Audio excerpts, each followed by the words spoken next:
Recording in progress.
Good morning, honorable members, officials, ministers present, and colleagues. The chairperson will join the meeting right away. We apologize for the slight delay. Morning, Mercy. Thank you.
Good morning, Masi. Am I audible now? Yes, Chairperson, you are. Thank you very much. Apologies for that, members. For whatever reason, my computer doesn't seem to want to go onto the meeting, but I've now switched to my tablet and I have a secure connection. So let us proceed with the workings of the committee. Video started.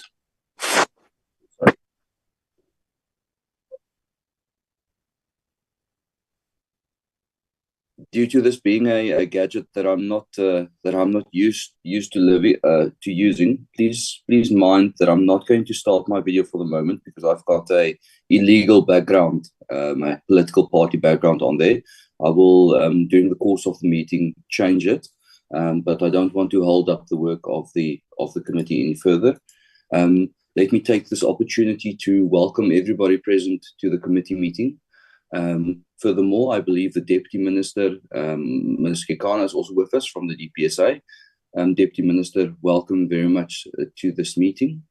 The committee secretary will now project the agenda for the day and is doing so for the adoption by members.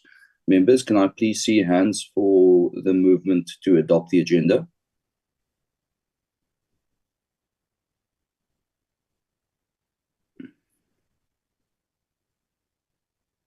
Honourable Potgieter, please Thank proceed. you, Chair. Thank you. I move for adoption of the agenda. Thank you very much. Members, yes?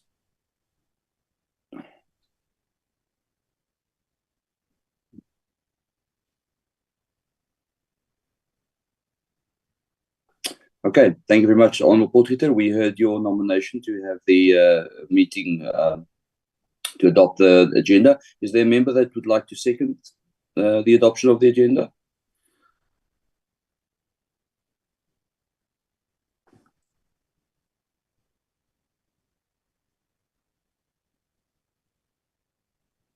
Members, can I please have a seconder for the adoption of the agenda today?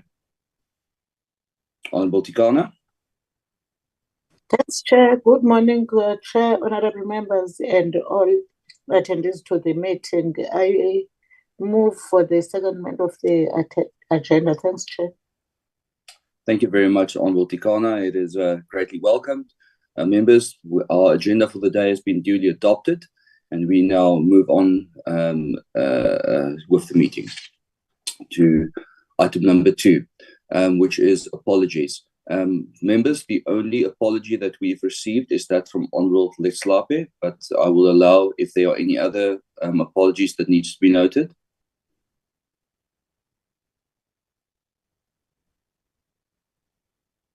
I see no other hands, so we will note the apology of Honourable Leslape. Thank you very much. Honourable Tikane, I see your hand is up. Please proceed. Thanks, Chair. I just want to remind the meeting of the standing apology of Honourable Polwane, who is in sick leave. Thanks, Yes, Chair. absolutely. Thank you very much for reminding us, Honourable Tikana. We are well aware and we wish her well, and it is a standing apology that is noted, indeed. I see a hand from Ngubeni. Would you like to just open your mic? Good morning, Chair and honourable members. This is Zandile Ngubeni, the PLO for Deputy Minister Kekana. Please note, Chair, that she has submitted an apology for this morning's meeting. Okay. Thank you very much, Zandile. I did not see the apology, but I probably might have just missed it, but it is duly noted, and thank you very much for raising that with us. We appreciate it. It is now noted, the Deputy Minister's apology. Honourable Kaba. Thank you very much, Chair. Good morning to you and the honourable members. Honourable Chair, according to my knowledge, the apologies, they must be sent to the Secretary. And the Secretary must know if the member is not in the meeting about that standing apology.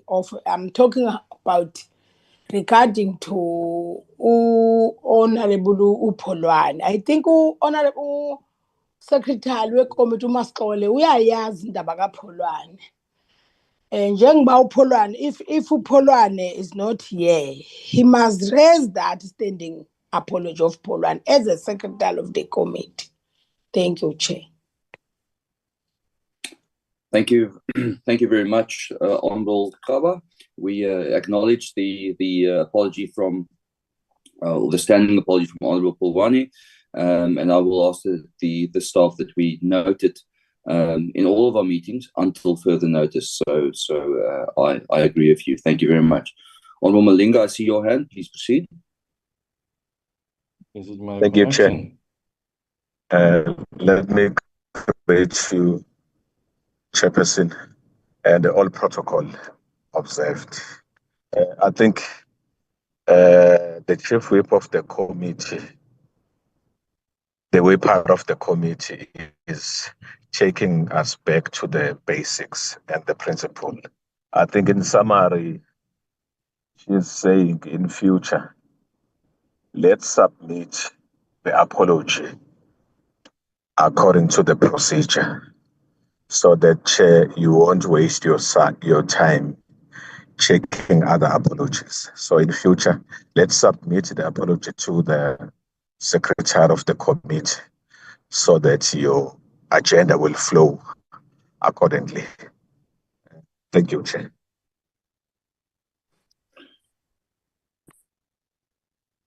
Thank you very much, Honorable Malinga. Agreed.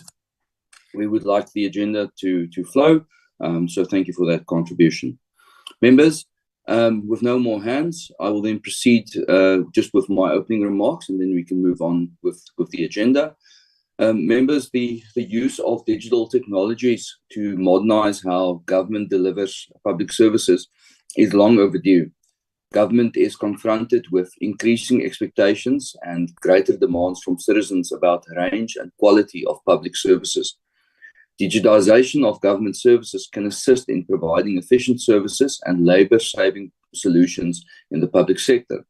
And during our past oversight visit, we have noted long queues in healthcare centers and absence of technology to modernize and drive reforms to provide healthcare services using digital platforms.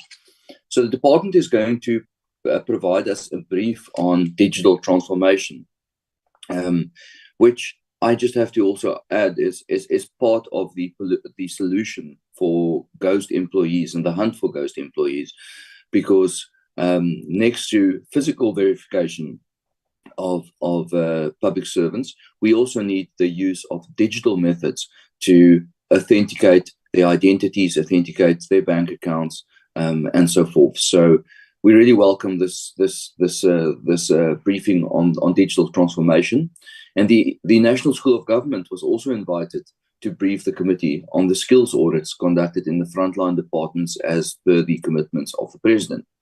And there's a close link between these skills audits and the professionalization of the state, as members will know.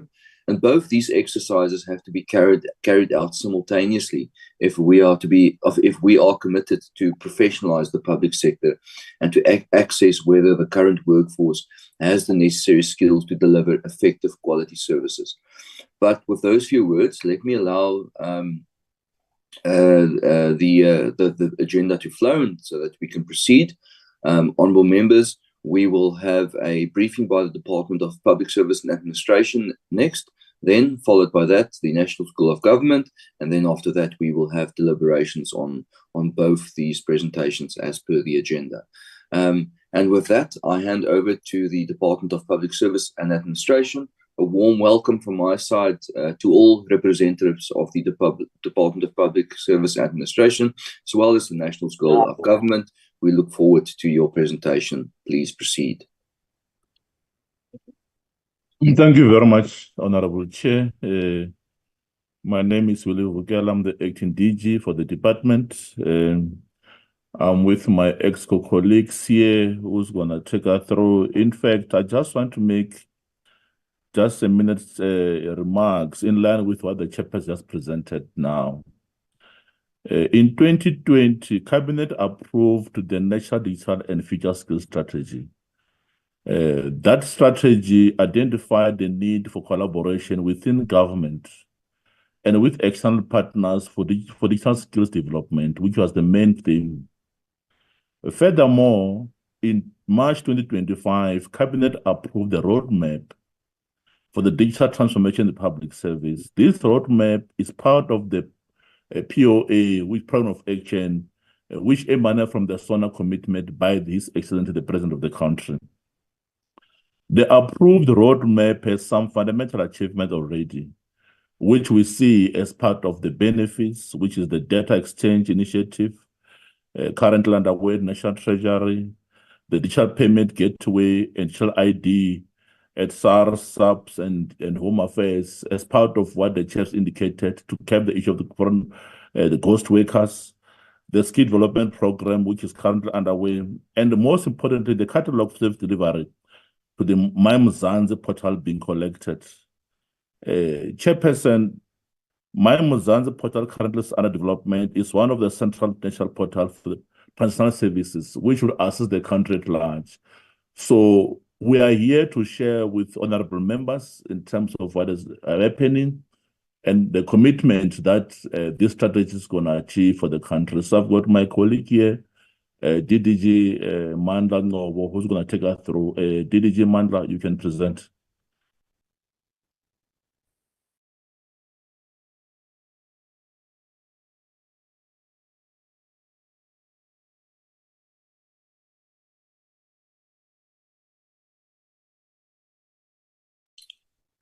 Honorable Kaba, I see your hand.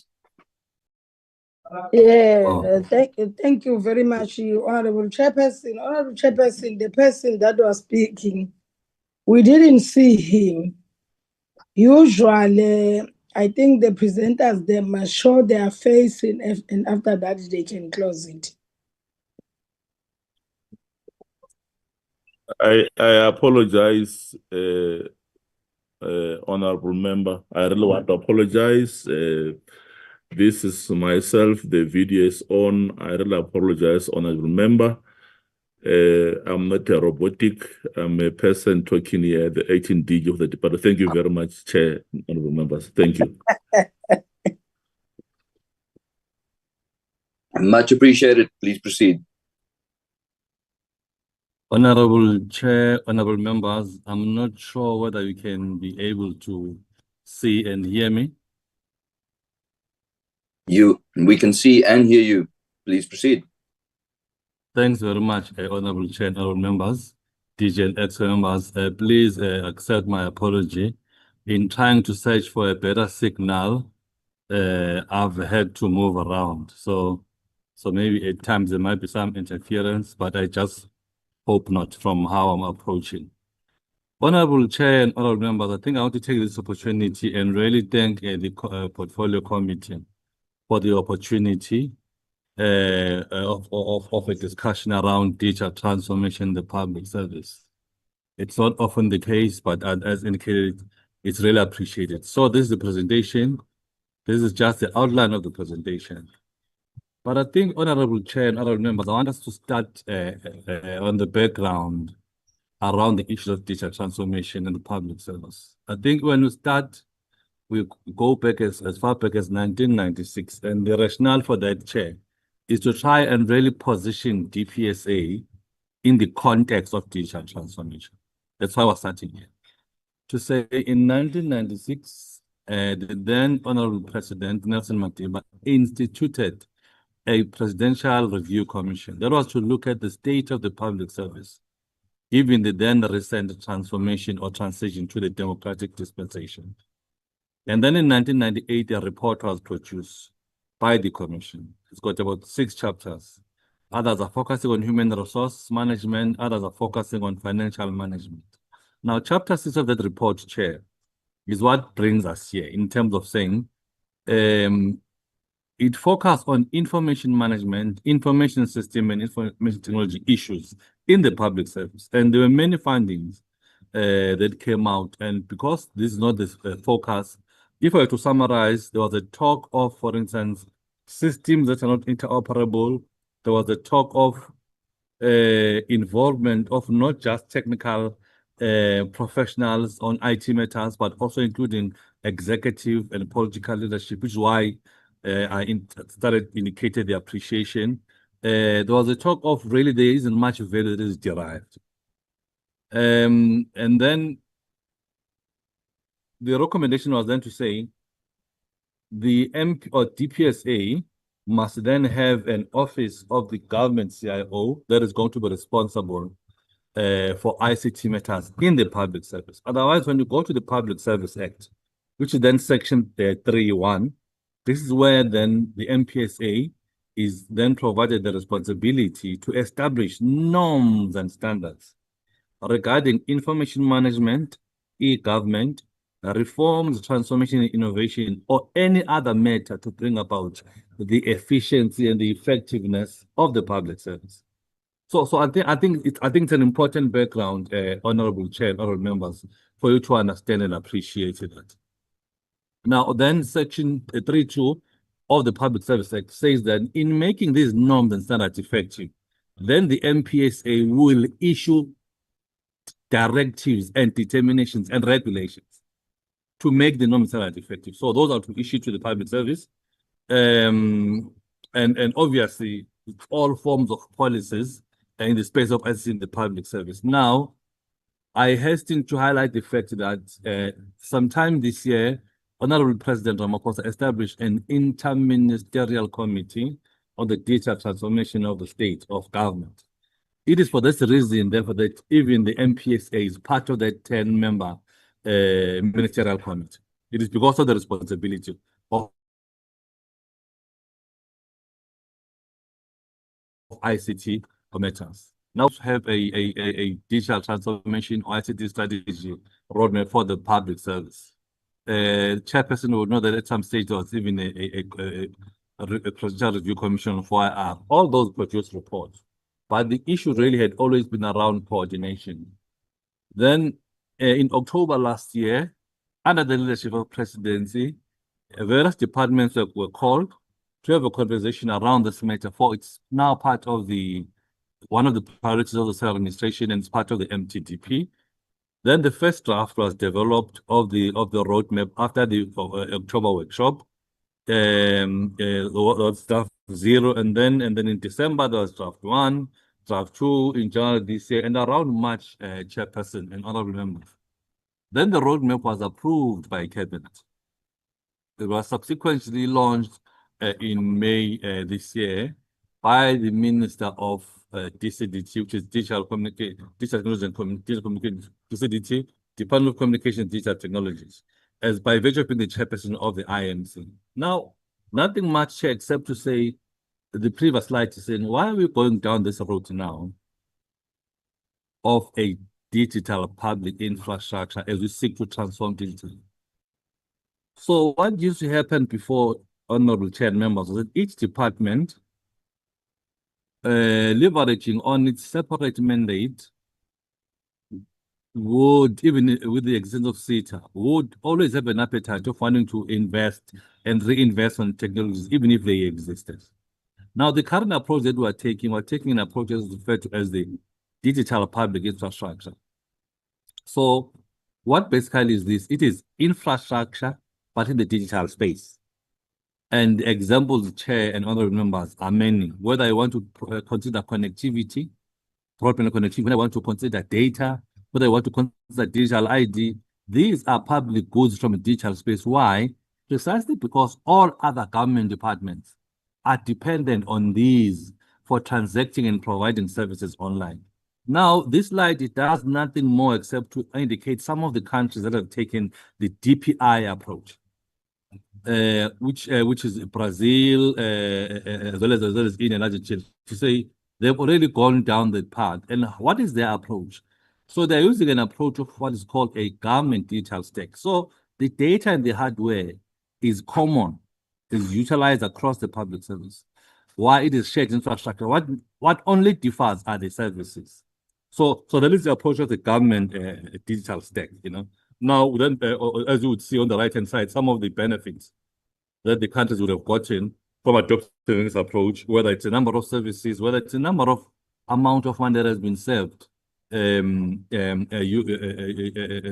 saved, amount of funds they've saved using the approach. Why? Because it's a common approach. So instead of each department investing on the same capability, for instance, as it relates to digital ID, as it relates to digital payment, as it relates to citizens' data, as it relates to a national portal, it becomes one central deployment. Now, this slide, honorable members and chair, start by kind of providing a background to say, this is how South Africa ranks in as far as the various global indices in the space of digital transformation. For instance, in as far as the World Bank GovTech maturity status, out of 199 countries, we were 103. This, by the way, this is a 2024 information.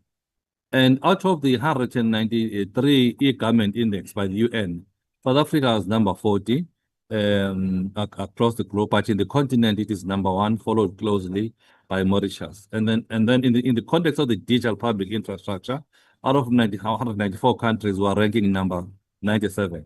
Obviously indicating that we are lagging a bit behind. Hence, therefore, the need for us to adopt the approach. Now, this slide unpacks what really are some of the challenges or the issues that hinders our progress in as far as digital transformation is concerned in the entire public sector, or even the public service. So the issues of people, process, technology are some really of the big challenges that we are facing. For instance, when we talk about the process, what do we mean? As indicated, each and every department is headed by a ministry with a specific mandate, with a specific set of legislation, and therefore, when e-government initiatives are being rolled out, the focus tend to be narrowly or focused onto the mandate of a specific department. Therefore, in most cases, creating duplications, the solution, it exists across. That's a process issue, the process of the governance, the mandate, the coordination. But then, it as indicated, it then impacts on the technology. To say, for instance, even as things stand now, you would have seen the recruitment solutions as an example. DPSA being responsible for that exists across the public service, and each department is using their own capabilities. It's a technology matter. Why? Because it means government spend on the same thing multiple times. But also, people issues have always been remain a challenge, mostly with the migration of technology. Currently, we're talking about now artificial intelligence, cloud computing, and all the other emerging digital technologies. So, meaning what? Meaning that public servants must always be au fait and be skilled and knowledgeable around those areas. So those are some of the challenges that we've been facing. So the people process technology is just an approach of kind of grouping the issues together. Otherwise, we can drill down on each and every of the member. Now, why therefore the roadmap? From in terms of the lockdown processes and people not being required to go to workplaces except other critical and core service and with a special permission. But you'd find that even services like electronic learning, for instance, or e-learning could not take place precisely because of the quality of the connectivity in the country. So the approach that we're taking now is given the siloed technologies and systems, including the various mechanisms and approach of identifying people, it is important that there be a single countrywide roadmap to ensure that there is alignment at a national level, at a global level, with certain specified deliverables and priorities that have been clarified. So that's really the idea behind the roadmap. Alignment and coordination from the people, process, technology perspective. Now, what is the purpose of the roadmap? For instance, it's articulate a vision and mission and objectives for the future of digital government. How is it going to look like? So identify key projects and the milestone, provide a framework for long run for success in digital government scale. So those really are some of that's the purpose in summary. Why the roadmap? So to think from the same handbook. And what's the vision of the roadmap? Having said that, it's been approved by cabinet and been launched. It's an inclusive, secure, and people-centered digital government whose mission really is to deliver world-class services for all by developing and leveraging trusted digital technologies, infrastructure and capabilities across government. So that's the approach now. We're taking a whole of government approach instead of allowing each department to do what they think is suitable for them. Obviously, then there are various objectives around proactive, accessible, and human-centered services. to the people. Honorable Chair spoke about the extent to which technology or digital transformation can be able to be leveraged to improve service delivery. Interoperable systems, interoperable digital ID, and secure systems are some of the objectives that this roadmap seeks to achieve. Now, this part, Honorable Chair, members, it does nothing except to tell a story, a life story of Thandi, to say, in actual fact, leveraging the DPI approach to digital government or digital transformation. Thandi must be able to get services at each stage of her life without any inconvenience to Thandi. For instance, as a matric a graduate or as a matriculant who's just passed, Thandi must be able to access her matric results online, such that having a digital secure e-wallet is one of the mechanics, so that when Thandi needs to take advantage of applying for opportunities that may be available without needing to carry a hard copy, it's possible. Now, Honorable Chair members, we've already engaged Umalusi on this matter, and for instance, with matric being one of the key milestones, so to speak. And the engagements are continuous. They raise many issues, even from their perspective, including the fact that we need to find mechanisms of ensuring that it doesn't mess up with their revenue streams, for instance, right? Now, the issues around opportunities is nothing much except to say, precisely because of the need to always carry a physical document moving from point A to point B, certifying documents, on average, it costs about 1,200 per month per applicant to be able to then take advantage of opportunities. Now, the approach that we are taking now, we want to eliminate those things. Hence the discussion and talk of putting in place a digital wallet that is going to allow our citizens to put all the critical documents that they might need to utilize at any point in time. No, it's not just the matric certificate only. And being able to provide a proof of life documents without necessarily needing to carry something separate from what might be stored in the cloud environment that is verifiable, and it's secured. Now, what are the benefits of the roadmap approach? So obviously they differ. For people and organizations, it's going to be improved service delivery. It's improved trust. Why? Data is in a secured environment. It's online. It is shared. When I am a Mandla, for instance, all of the shared members at Home Affairs, I'm Mandla. I can't go to transport and become Ngobo Mandla. Just an example. But also the efficiency of being able to provide service online, being accessible wherever you are. Now, for instance, for government employees, public servants, the roadmap would ensure that the processes for service delivery and working methods are kind of streamlined and processed and automated. For the civil society, it's transparent and collaboration. We now know how government processes our applications. Why? Because there's a new digital approach that government has adopted. So there are benefits of public sector for government as well as for the economy, honorable members and honorable chair. Now, what are some of the guiding principles of the roadmap? Having indicated the proliferation of uninteroperable systems, so clearly one of the guiding principles that some of the systems that are going to be developed as part of the roadmap must be interoperable. That's number one. So DPI in its nature has indicated it's a public good. So you provide, for instance, a digital ID, it gets used across as people transact with data, with government or with the public service. Hence interoperability, but the systems on their own are able to exchange data. Now, decentralized delivery and design. So precisely because of interoperability, it then provides flexibility that the design and the delivery, some elements, not all of them, some of the elements could then be allowed to be dealt with at a departmental level. The user-centric approach or design. So when you're designing public services going forward, the main question should not be how is government structured. It should be how would you as a citizen, or how would a citizen would want to access this particular kind of public services. By the way, including the option of doing nothing at all and having the service delivered. Honorable members and honorable chair would know that between now, for instance, SARS is doing what is referred to as auto adjudication of auto adjudication, auto assessment of tax returns. I think around the 20th, they will then start issuing people with the assessment outcome that they would, without a citizen having done anything. Now, it's allowed by a couple of things: security, availability of data, but technology. So it is possible, even for government, or government department can do it. So scalability and modularity, instead of wanting to have one system that does everything, build components by components, scale them up, grow the capacity, grow the capability of a system. Because some of the challenges we are facing is that we want a big bang approach, and we've seen in some instances that it has led to some of the challenges and failures, not just some of the principles around the roadmap itself. Now, obviously, it's known as the Digital Mzansi, the initiative, whose tagline is one person, one government, one touch. So it's Mandla interacting with a single government department and must interface with government department once, irrespective of the channel and the place that I could be.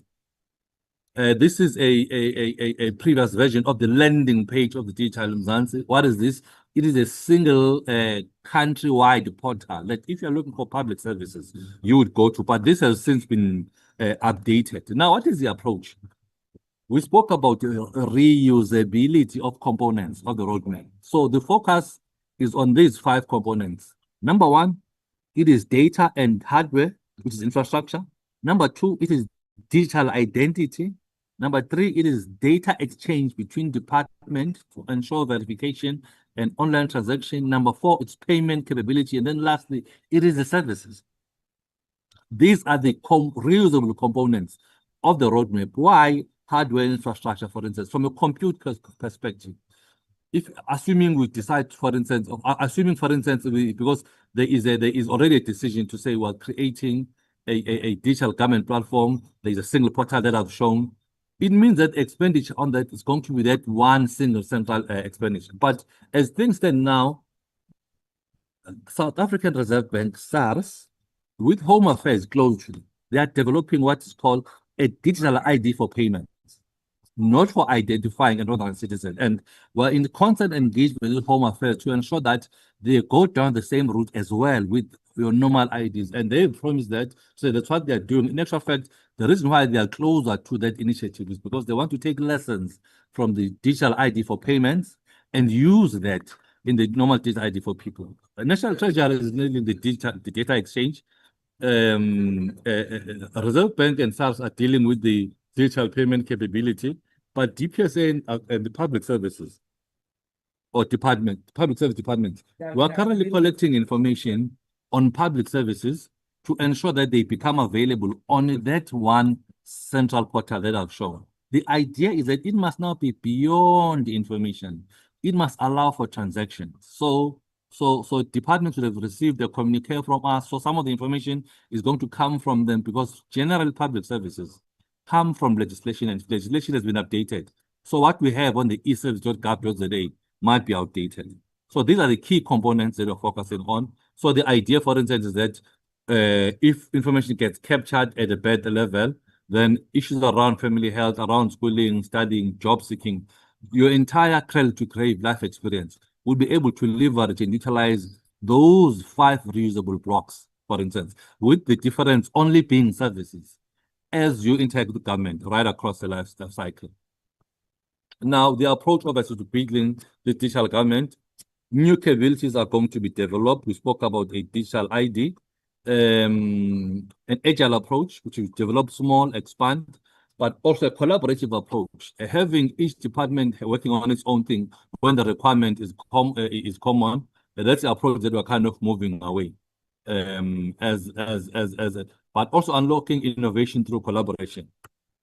Now, what are some of these initiatives? I've spoken to them about at a high level, but I was saying initiative number 1, it's a digital ID for secure and remote accessible services. Now, the emphasis, honorable members and chair, honorable chair, is what is really the responsibility? What do we use an ID for? Now, the question is informed by some of the lessons that we've seen, for instance, in other parts of the world, where an ID is not just used for having an identity number. You know? Each time a citizen transacts or interacts, they are always required to verify. So you can then imagine around unidentifiable identities, be it as public servants or even South Africans. If at every point there is a need to be able to verify yourself remotely, already, once you start, you are gradually cleaning the database, the National Population Register, for instance, for the country. So, as indicated, Home Affairs is improving the smart card based on the interaction with them. Digital ID is certainly some of this next step as part of their roadmap that they are going to. The important thing is the ability to verify a citizen remotely. We know that the banks already are using it, but why not for all other public services? So as you can then imagine, initiative number one being a digital ID. So it's got those three projects, which is universal biometrics and foundational digital identity, a remote identity authentication capability, as well as digital document wallet that I spoke about. So it should not just keep a matric certificate for Tandy, my title deed, but also must be able to keep a digital document so that I'm able to access that wherever I am and verify myself. The same applies with initiative number two, which is data exchange for evidence-based policymaking and service delivery. There are those three projects, which is about the real-time data access for operations. You want to verify yourself. How do you get information from another department that might be relevant for you as Department B? So hence, National Treasury is working on that. Bulk data access for research purposes and policymaking, but also for personalized push services. We know that we are turning 6 years this year, so it means that next year you'll be eligible, all things being equal, you are eligible to start grade 1. So you're on grade up, you must start with grade 1. Therefore, even from a planning perspective, National Treasury is able to anticipate the number of learners that are going to start grade 1. So digital payments capability around there are about three again initiatives here: the payment bridge and switch to transact with government, expanding the payment methods and channels, not just a card, not just cash, but also the payment standards to ensure interoperability. I think one of the important things, Honorable Chair members, that is always cited around this is, give or take, the numbers. Engaged SASSA, they tell you that they pay about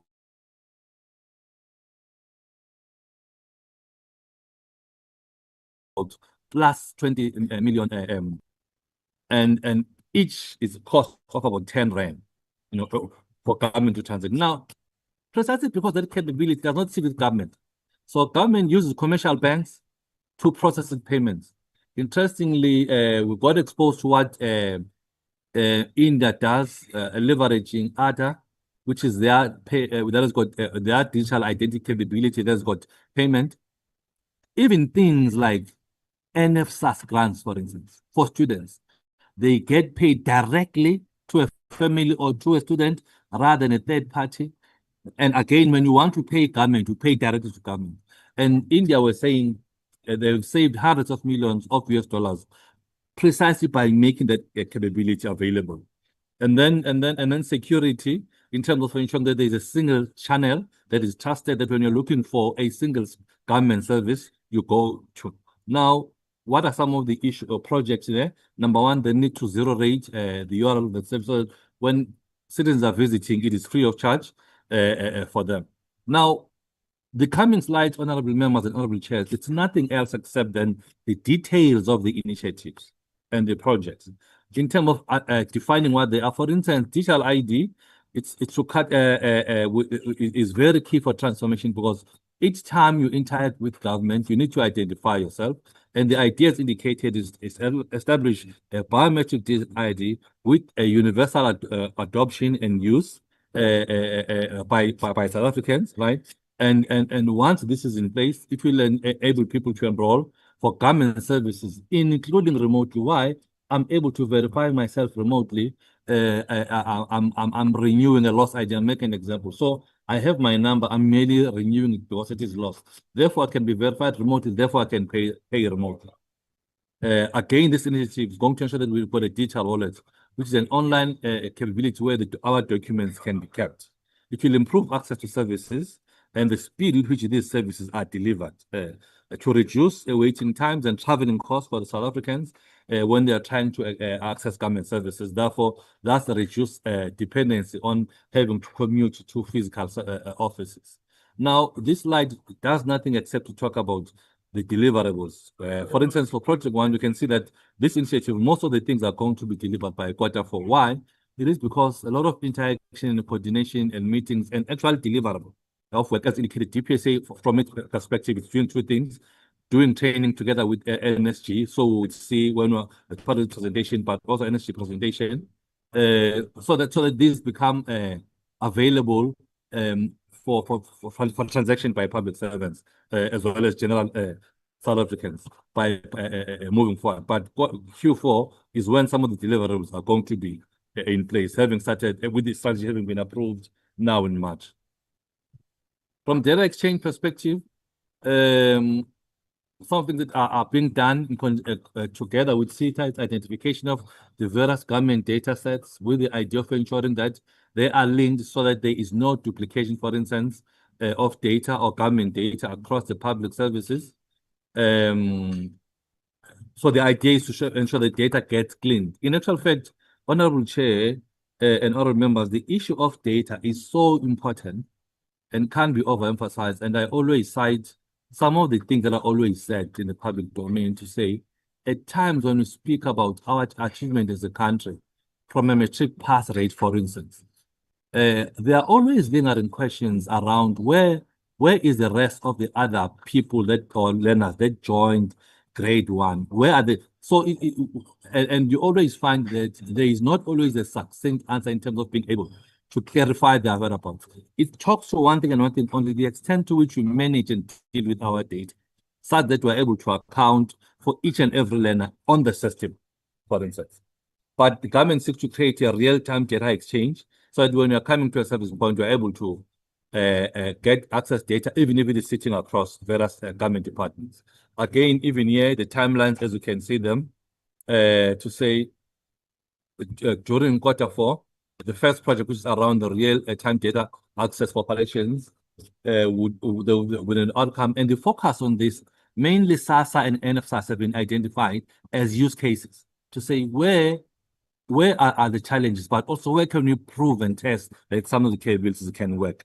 In particular, SASSA and NFSAS is NFSAS for student loan, have been targeted. Obviously, then there are issues around that are coming up, like the need, for instance, to verify ghost employees in the public service. There's involvement of Home Affairs, the involvement of various other players, including in the private sector, just like the banks as well. Around the digital payment, there are 3 projects, as indicated earlier, and the government seeks to create a modern payment system to improve how people and organizations send and receive money. So the government is able to learn to cut a middleman. Money comes straight, money gets dispatched straight, instead of having a middleman. And this will ensure that payments are accurate and secure and processed in real time and at zero cost to government for the capability to be entirely owned. Suffice it to say that this initiative is one of the advanced initiatives, this one and the services with Reserve Bank, SARS working on it. Again, here, some of the key and first deliverable will be during the first quarter in the coming financial year. As part of initiative number 4, DPSA has engaged and has written to various government departments around their services to populate on the Mzansi. As we speak about torrent services have been made available. Some of the eService.gov.za services are going to be migrated, obviously subject to them still being available and being provided by the various departments. And the idea, honorable members and chairs, to ensure that transactions can be able to take place online without the need for people to move. Again, these are some of the timelines and the deliverables for the service. And as you can see, the idea is to ensure that we identify some of the most frequently accessed services. Now, what are some of the delivery mechanisms? I spoke about October being one of the key points in the roadmap. Why?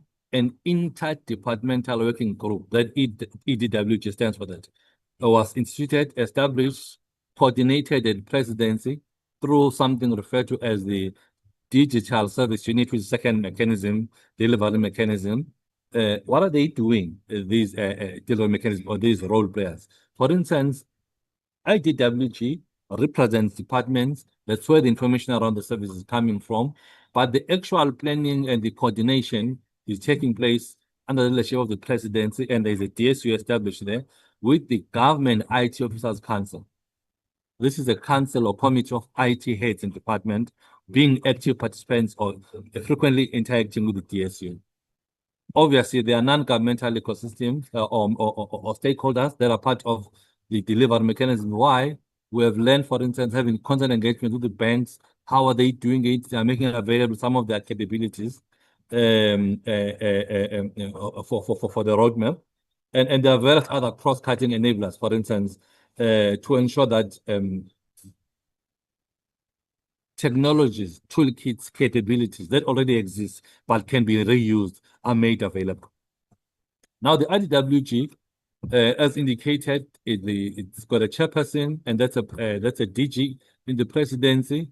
A DG, DCDT, and DG National Treasury are the co-chairs, deputy co-chairs of the IDWG steering committee, and it has got those 7 work streams: human-centered services, data exchange, digital ID, digital payments, children's systems, capacity building, policy and regulations. And as you can see closer, the very first work stream, the lead department is DCDT and DPSA. National Treasury and SSA are leading the second one. Home Affairs is leading the identity. National Treasury with the payments and sub, and all the others, DPSA.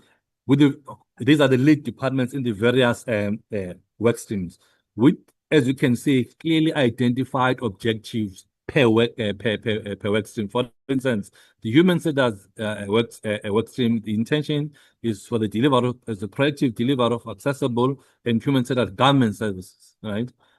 Both for people as well as for business. That's as simple as that. For data, seamless sharing or exchange of data in the public service. More often than not, honorable members and chair, we would find that improvements can happen in the public service merely by sharing data. Now, the unit DSU has been established, the presidency, it is there. The head and some of the members of the DSU are already in place. They are looking at ensuring that some of the public servants, and that is work in progress, are kind of seconded there, so able to assist the work of the DSU. But as you can see, there are lessons from the GDS as well as US Digital Services in terms of the structure being at the presidency. In actual fact, if we were to go back and unpack the 1998 report, it said that the government CIO marks that we conducted and the fact that indeed the GCIO can be a DPSA, I think that's what was opted for. But then you've got the head of the DSU, the technical lead, and the heads of the various streams, and some of the role players within the product, technology, service design, and communication space as part of the DSU. Now, this slide is communicating nothing else except the various stakeholders, particularly non-governmental, so to speak, stakeholders. Digital Council and then Association of Communication, Payments Association, the BBC, ICT, and various role players, as you can see. The attempt is to ensure that the initiative is as inclusive as possible, for it touches on various role players. And basically, this non-governmental stakeholder group, the idea is that they provide the required feedback on the country's digital transformation program, right? They identify opportunities and risks. They promote collaboration where it's possible. We've had, as indicated, banks making some various offerings that can be leveraged, including, for instance, doing things like establishing a digital police station, for instance. Now, honorable members, we felt it's important to also highlight, therefore, the role of DPSA. Yes, we spoke about it from the Presidential Review Commission perspective, but we want to highlight the fact that the Public Service Act and the Public Administration Management Act provides, allow me to use the term mandate for the DPSA. Now, in terms of Section 3.1 of the Public Service Act, we've spoken to this already. Some of the norms and standards that the MPSA ought to establish, and there is really a reason why these have been enumerated, almost all of them, right? So, functions of the public service, the organizational structures of departments, health and wellness, public service, but also information management, e-government transformation. But why is this being raised, honorable members? Digital transformation touches all the elements of organizational and human existence. So some of the things that ought to happen going forward is to rethink around the shape and the form of, first of all, the services that are being offered by government departments now and going forward. I mean, there's often a discussion around the ability for government to generate revenue, also selling its data for their service providers. They want to know, for instance, that if you go to compensation fund, for instance, how many people have been injured on duty, and how can they develop services and products to support those people, and they are willing to pay for that data. I could be using various other without being rogue as the public service of government, but there are various other opportunities that can be used to sell data. The same way that government data is being sold now, but only government is not benefiting. For some of the reasons why you would receive a call, have not given you a number, it's because organizations, they go out and buy data. But also organizational structures and functions. So transformation, or remember, it's not about technology. Technology plays a key role. So transformation is about competences, it's about skills, it's about mindset, it's about how departments are structured, it's about the functions, it's about understanding the importance of data, it's about ensuring that the systems that we use are secure. Those are some of the critical elements of transformation. So this point seeks to say that if there's any doubt, you go and look at the Public Service Act. All the elements that are touched and impacted upon and affected by transformation fall under the NPSA, making the NPSA a key player in the country in as far as transformation is concerned. For instance, we would have had conversations around the future of work and the future jobs, right? How does HR, how do they do their work in 2025 and going forward? Technology has impacted on that. We've seen cases of judges, of lawyers, some of them being stuck off the road because all of a sudden now, wrongfully, yes, but they're able to get some information that they can use even in court. And that talks to the nature of the changing nature of jobs. Unfortunately, the example that one might be using is an unfortunate example, but the idea is to highlight the extent to which technology impacts the jobs. Now, we would have chosen numerous definitions, but these ones are chosen in line with the above to say, therefore, if institutions, for instance, like Gardner, they refer to digital government as government that is designed and operated to take advantage of digital data in optimizing, transforming, creating new government services. But also government services are designed differently to connect people, government, but also people and government and things. All of that sits within the provisions of the Public Service Act.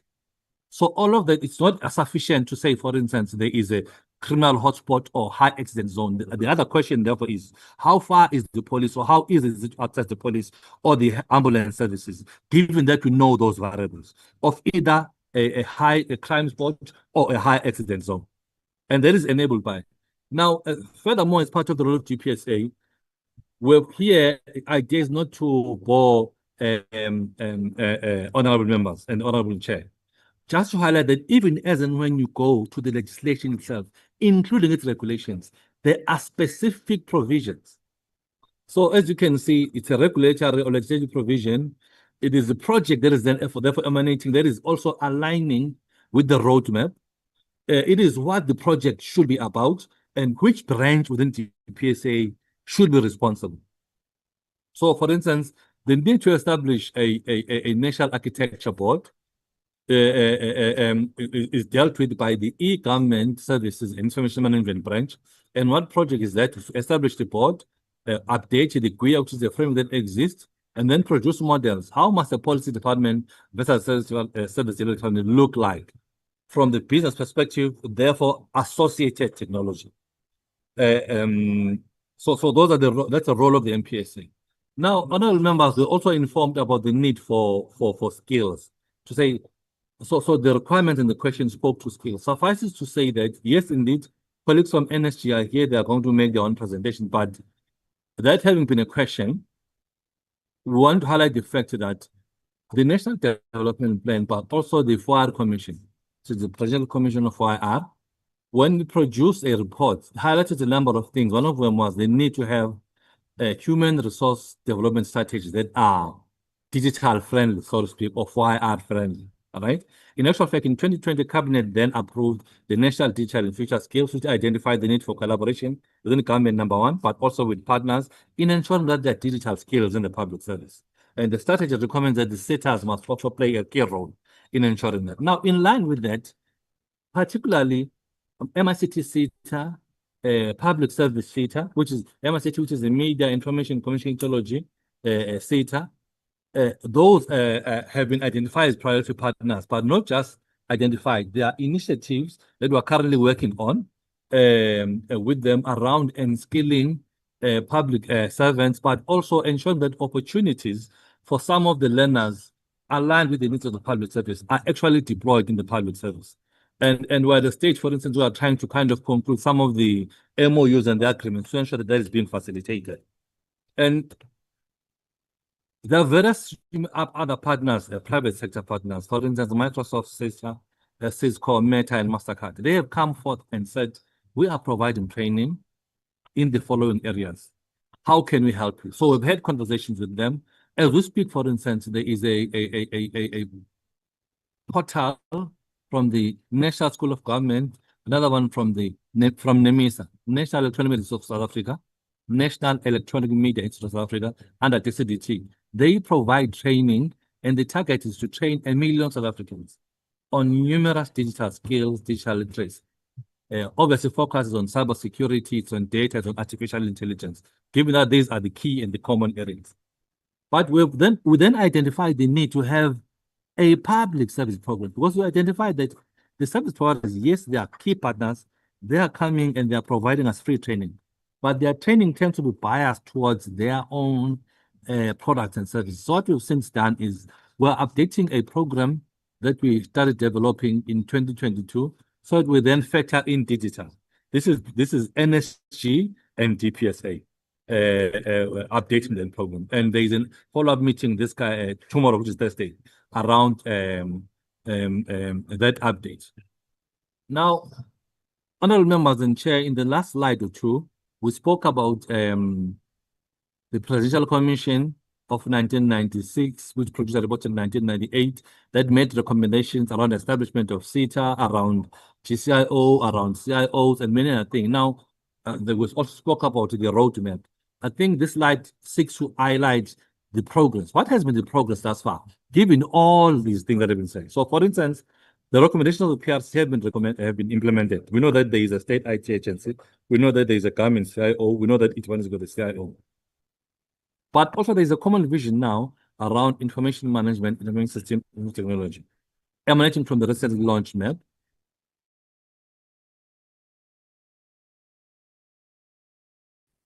Numerous assessments have been done. Digital transformation, for instance, digital maturity, which is focusing on culture, on technology, on governance, but also data management maturity. Those were conducted across the public service. Numerous norms and standards have been published through disseminations, as indicated. I mean, I can cite IT governance, cloud, information security and data governance, IT service continuity, and many others. That's the portal I've spoken of. And the catalog. Apologies to you, Samandla, for interrupting you.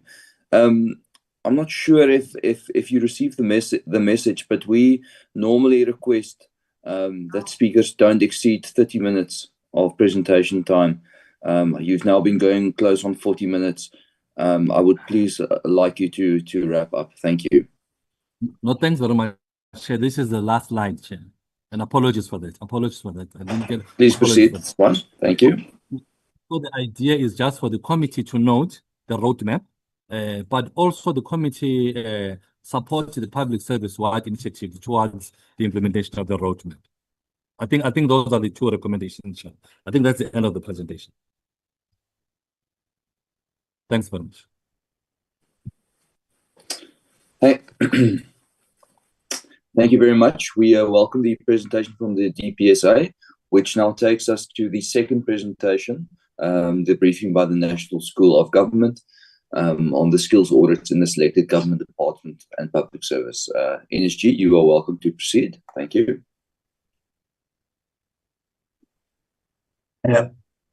Honorable Chair, honorable members, thank you very much. We do have a short presentation to yourselves, which Dr. Maja will take us through, just to confirm a few fundamentals. So this is an ongoing project that was commissioned by the President 2 years ago. We are doing it with HSRC, which is our national social sciences research think tank, who have a much larger capacity than ourselves as the National School of Government. The project has different phases. Some of them have got a survey, in it, and Dr. Maja will explain that. Some of them, they involve desktop. Some of them involve conducting the interviews. I must say, Chair, that there were some delays in some departments, not all of them, when we started the project. And we learned why that was the case. That's because previous attempts in some of the departments were misconstrued or not properly introduced, to the extent that some of the colleagues believed that the skills audit was an instrument or a weapon that was meant to identify people who may need to be removed from their positions. So we took time, therefore, to explain and socialize this project, that it is not punitive, but rather it is developmental, in a sense that, as you will see in the presentation that Maja will do just now, that where there are gaps that have been identified through this project, there are very concrete recommendations of what needs to be done to deal with them. So where, for example, we believe that resources are being spent or directed in training people who may not, in skills that are not necessarily part of the core of the department, recommendations are made that to deal with the skills deficit, that resources allocated for training and development in departments need to be used to build depth or get more people to be trained in the particular technical skills or expertise that are required in that particular department. So it is not punitive, but it is more developmental in its approach. And once we socialized that across the system, there was an increase in uptake. Now, we'll also, as you'll see in the results, there were some departments who opted, or through the discussion with us, not to participate in the first phase of the project because they had recently done it on their own volition as departments, but they may participate in the several other phases of the project going forward. Of course, this project is happening within the context where DPSA has a framework on the conducting skills audits. The idea is that in future, departments should have capabilities to do their skills audits themselves, which is separate to doing a training needs assessment, which has been done in the past, which is like asking members of the portfolio committee what training they would like to have. That's more training needs assessed based on what people say they want to be trained in, whereas this one has got more diagnostic elements to it. It even analyzes the gap between what the core mandate of the department is and what the capabilities available are, on the basis of which then a recommendation can be made as to how to address the gaps that have been identified. So that is the difference. We have moved to the third phase of the project now, as will be outlined, and we believe that earlier in next year we'll have a much more bigger sense of what is going on onto the system. It is indicative. We do believe that in some cases the findings that have been made here can be generalized, and therefore the recommendations can be looked into. We have briefed the cabinet, as this is an ongoing project. We're not releasing the full results per department because we need to protect the integrity of the process. Once we've done the several other follow-up phases, then a decision can be made about how we release it. But information of people is protected. We just don't want the skills audit project itself to create commotion in departments, but they are fully aware of what the results are and what needs to be done. Through your permission, Chair, let me request DG Maja to then take us through this short presentation, especially focusing on what the findings are and the emerging recommendations. Thank you.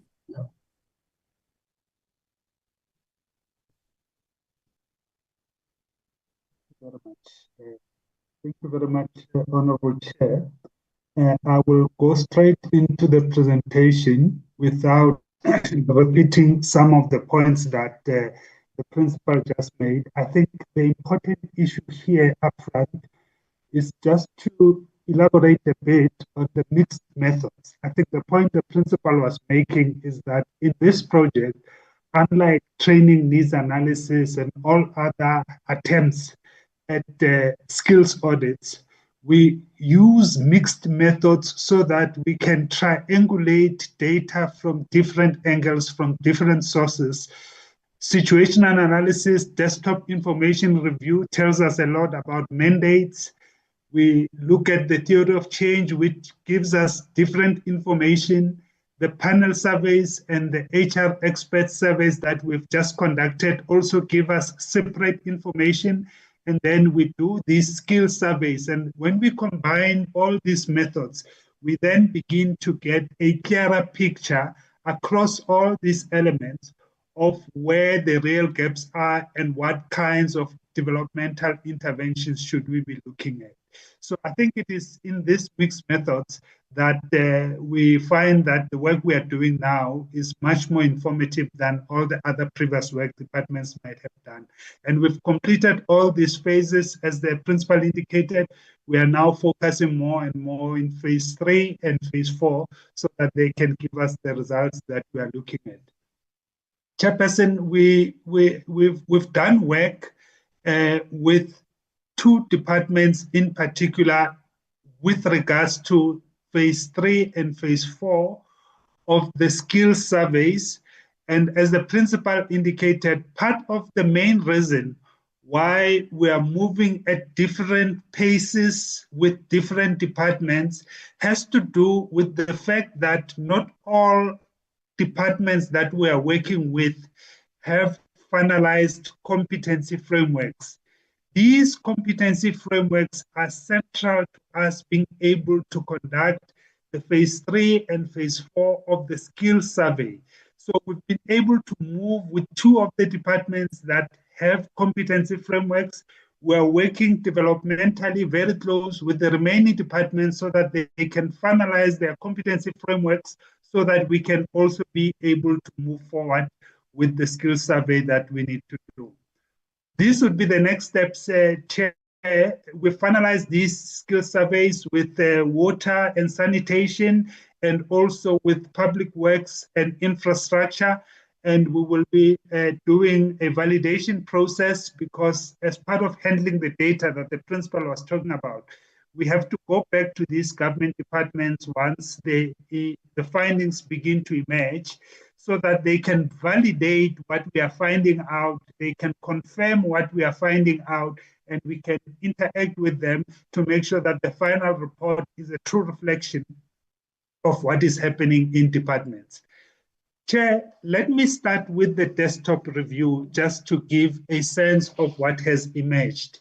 So in the desktop review, we looked at 2 or 3 things. One of the things we looked at had to do with mandate, strategy, and structure, where we took all the relevant documents, because this one is a desktop review. So it's really reliant on information that is already available, such as strategic plans, such as annual performance plans, such as audit reports. All these reports and information is available, and we conduct a desktop analysis of all that information. We're looking at mandate, strategy, and structure.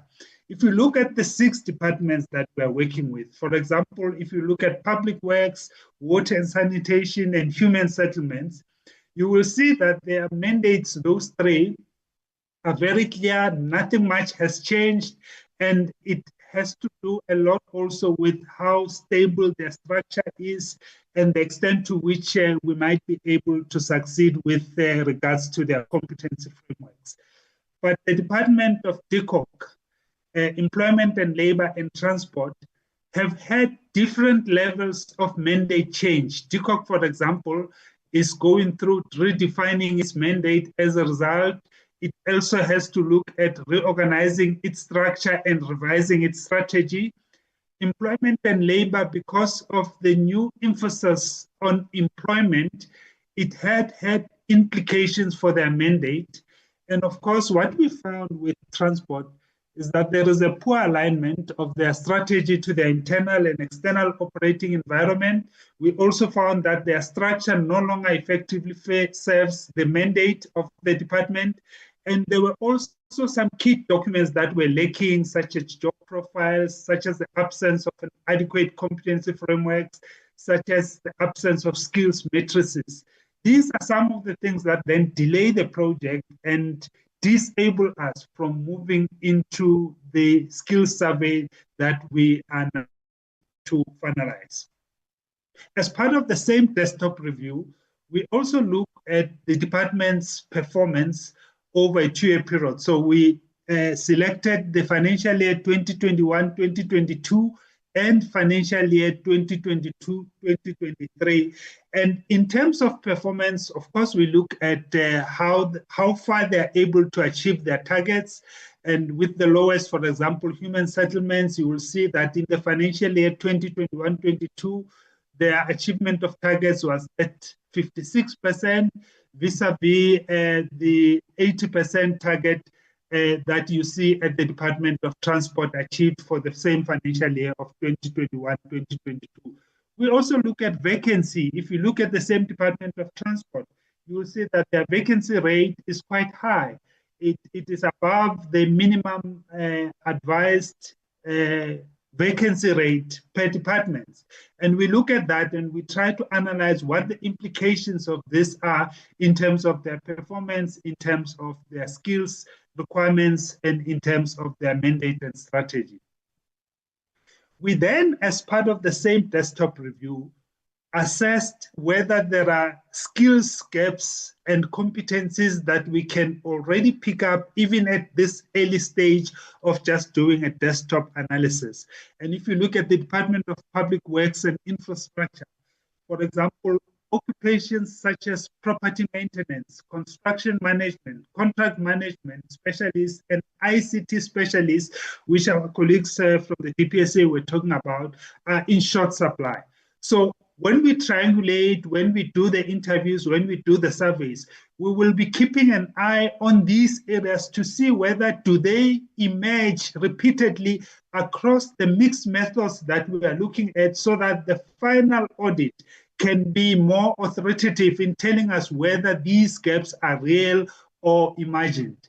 And the same, you can look at the top 3 most common gaps identified by water and sanitation, which regards to contract management, with regards to advanced leadership, and the same story goes through all the remaining 4 departments. The issue of digital skills comes up quite strongly from the Department of Human Settlements in terms of their professionals there lacking digital skills, lacking data analytical skills, which are some of the things that we'll be keeping an eye on when we triangulate across the different methods of the study.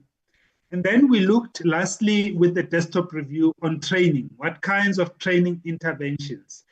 Here, one of the issues, Chair and honorable members, that is emerging, we still are picking up a legacy issue, that we're picking up that to a greater extent, we still have remnants of training interventions not necessarily being shaped by mandate and strategy, but by personal preferences, personally identified needs by employees which do not always align to the mandate and strategy of the department.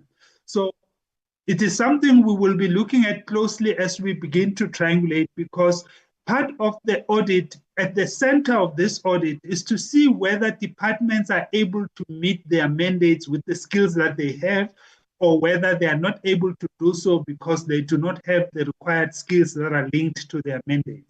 So this is an area that we looked at in the desktop review, and we picked up a number of areas that we think we will have to look at closely as we move forward. Digital transformation from DCOC was one of the areas that they picked up as part of their documents.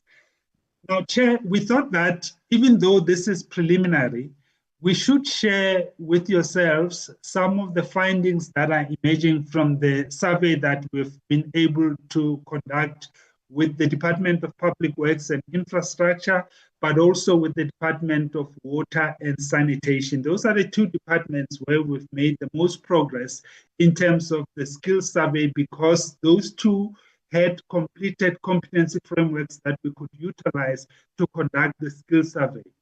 The process is still ongoing. We'll be holding workshops with them to validate some of the findings that are emerging. In the Department of Public Works and Infrastructure, part of this survey was able to cover 802 staff members who were across the different divisions in the department. And the findings that we are sharing with you are based on the online survey that we were able to conduct with this 802 staff members in the department. And we hope that the findings will assist to begin to trigger a conversation around what are the thematic training needs that are emerging, such as advanced data analysis and software proficiency, specialized M&E and policy techniques, advanced project and contract management skills, specific financial and budgeting skills, targeted EPWP and development knowledge areas such as those that we list there, and also enhanced and communication and soft skills. So those are some of the thematic areas that are emerging from that specific branch. In the second branch, in the department that we looked at with regards to real estate management services, we had those 6 areas emerging, such as GIS and property management system proficiencies, property law conveyancing and specific regulations, property valuation principles, advanced contract and lease management, financial skills, and a number of other processes that that branch felt they need to be looked at. We looked also at the construction project management function, and those are the 5 areas that were emerging, such as advanced contract management, specialized built environment software proficiency, which is an IT element of it, construction health and safety, advanced engineering and design specializations, and also modern project delivery and sustainability. So those are the areas that were emerging out of the construction project management function. We also looked at the program management office, and we picked up those 4 areas around specialized technical knowledge and software, emerging again around IT, advanced project and financial competencies, language and communication proficiency, and also contextual and governance knowledge. We did the same work, Chair and honorable members, with the water and sanitation. We were able to cover a bit more people with water and sanitation, where we had 1,267 staff at MMS and senior management service levels who were able to respond to the survey that we conducted.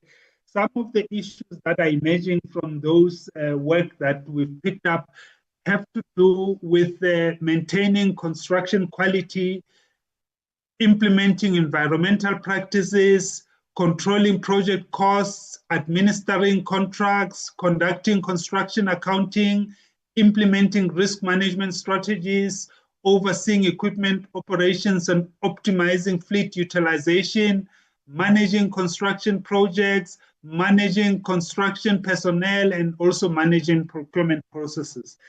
The interesting thing is that there is also an element of overlap between some of the areas identified in water and sanitation and also the areas identified in public works and infrastructure.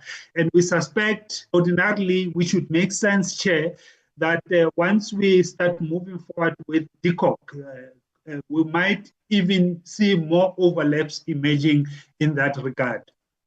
So these are the areas that we looked at in terms of competencies, in terms of the total training that is required, the training level that is required, and also we provide the rationale for prioritization. This is with regards to engineering services, the same with regards to national water resources infrastructure, We do the same with regards to water institution governance, so that we are able to find more information, as is the same also with water services planning. This is the information that when we triangulate later on, we will be revalidating to see whether it assists us in terms of understanding what the real skills gaps are. So the work that we've done also with the executive support, unfortunately, the response rate was very low there. We had a sample of around 5 senior officials that responded, which gave us a 12% response rate. But some of the competencies that were identified there have to do with navigation of legislative processes and also areas around international collaboration. Chair, we are hoping that with this work, and once we are able at a later point, as the principal was saying, hopefully early next year, we are able to integrate the situation analysis with the desktop that we've done, the theory of change, and also the engagement with the panel of experts and the competency-based assessments and the skills survey that we were just sharing the results of Water Affairs and Public Works with you here. We will be able to ensure that the audit not only identifies skills gaps, but also supports strategic workforce planning and also institutional transformation. And therefore, we hope that the insights through this process will inform a much more targeted intervention to close those gaps, as the principal was saying, becoming more and more developmental, and also enhance professional development and ultimately support the achievement of the National Development Plan. Thank you very much, Chair.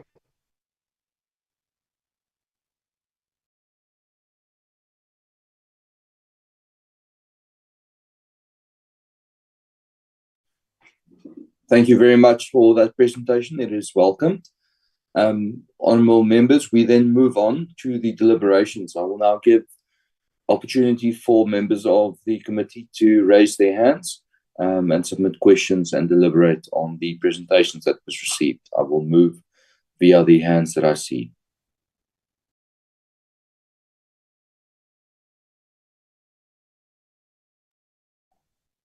Honourable Potgieter, please proceed. Thank you, Chair. Sorry, I'm giving you a building instead of my face. Thanks for the presentation on digitization.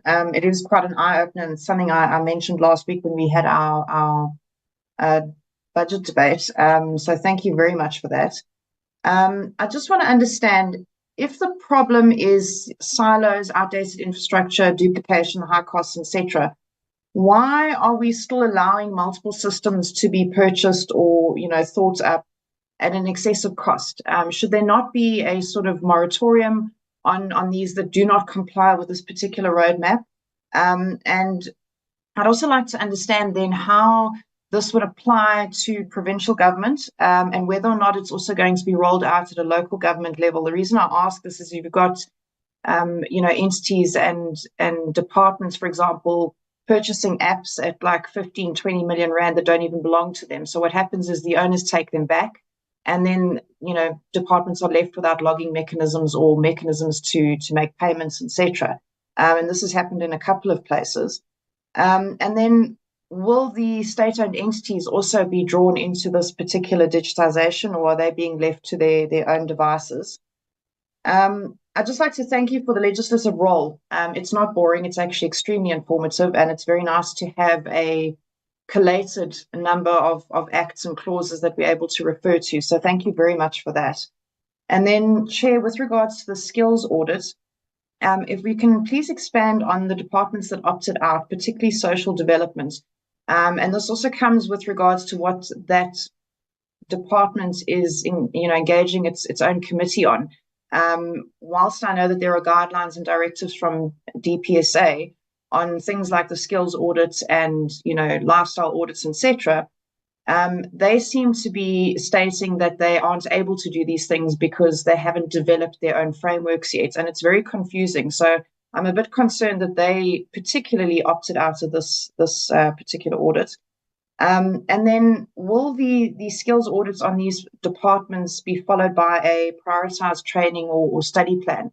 And what I mean by that is deprioritizing senior management who are studying or training where it might be needed to enhance what they're doing, but it's not critical to their jobs, in, you know, as opposed to critical training and studying that's required by lower management levels, as identified. And just a comment on the outcomes of the Department of Public Works. I think they're quite promising. If you understand or come from the construction industry, I think you have highlighted, you know, key aspects that need to be addressed. I had experiences with both local and provincial government, for example, where officials do not understand or even know what feasibility studies are, or, you know, when construction companies come through with, you know, documents, etc., they don't know how to read them. And it becomes problematic, and it's the reason for a large number of failures on construction projects across the country. So I do think it's something that is quite important, and, you know, if we address it, it'll actually help. If the officials understand what they're doing, then they can stop a lot of the unnecessary work stoppages and construction project failures that are happening. And then if you can also just expand on the Department of Water and Sanitation, the sample being so small. How many officials did you originally engage to, you know, take part in this particular survey, and what were the reasons behind only 5 of them participating? Thanks, Chair.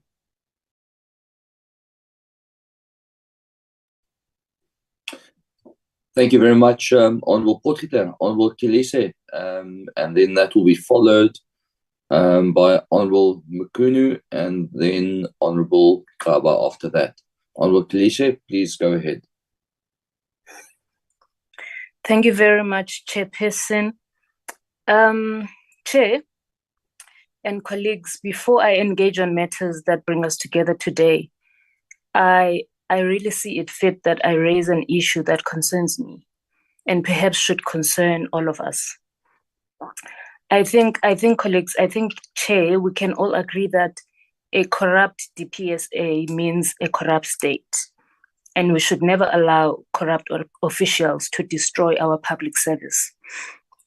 I say all of this, Chair, because a whistleblower, through one of our country's politics analysts, I'm not sure how many of us are familiar with Mr. Sandile Swana, raised serious concerns about Minister Senzo Mkini and how he possibly violated Public Service Act and the Bantu Pili principles. I will, Chairperson, perhaps be writing to you a formal letter because I want to request for an urgent inquiry into a possible irregular appointment of Kamokhelo Mokgotsi and the minister's abuse of power in overriding HR processes. I think there must also be an investigation on special privileges granted to this very same Ms. Mokgotsi. Chair, the Public Service Act requires a fair merit-based appointments. Yet we are reliably told that Ms. Mokgotsi was irregular promoted 6 levels without qualification and due process. So the HR unit said to have warned Minister Senzo Mkunu, but he ignored them, undermining the DPSA's own mandate to uphold ethics. We are reliable informed, Chairperson, that Mokgotsi received special treatment, riding in minister's official car, using blue lights, receiving gifts and personal gifts. And there was a lot of favoritism that is said to have demoralized staff in the department, with many losing faith in our government due to this corruption. So if the DPSA Chairperson, as a guardian of public service ethics, is corrupt, there's no hope for other departments. So this is a case I'm bringing to just to make this committee aware that we cannot allow ministers to appoint unqualified allies. And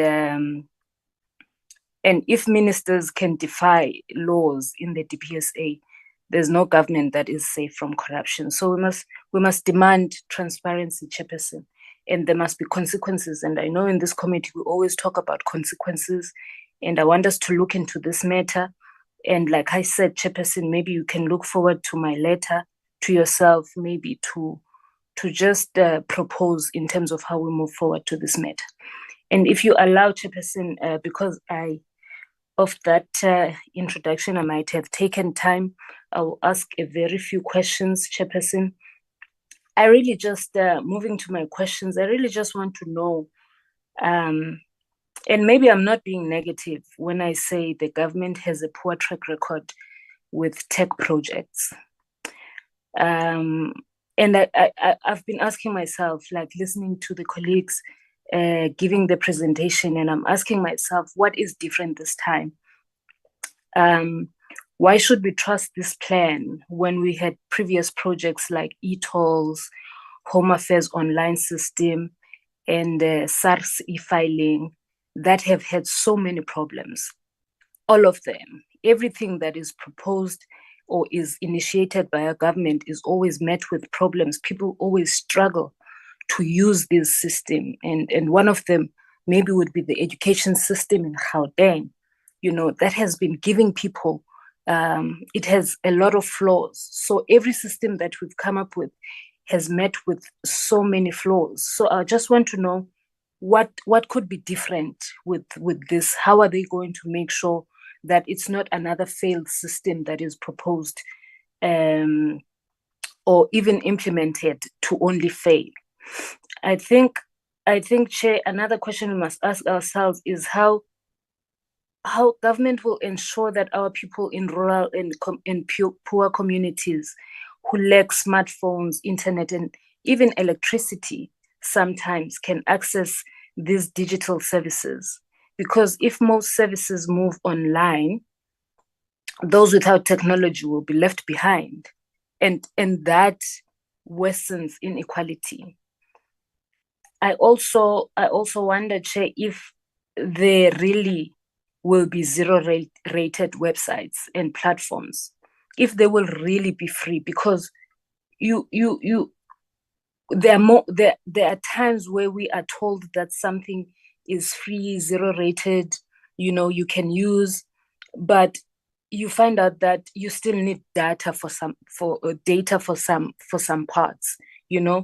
I just want to know if there are no fine prints where you find out that, oh yeah, well, for some parts you need data, because colleagues, mobile data is very expensive in South Africa.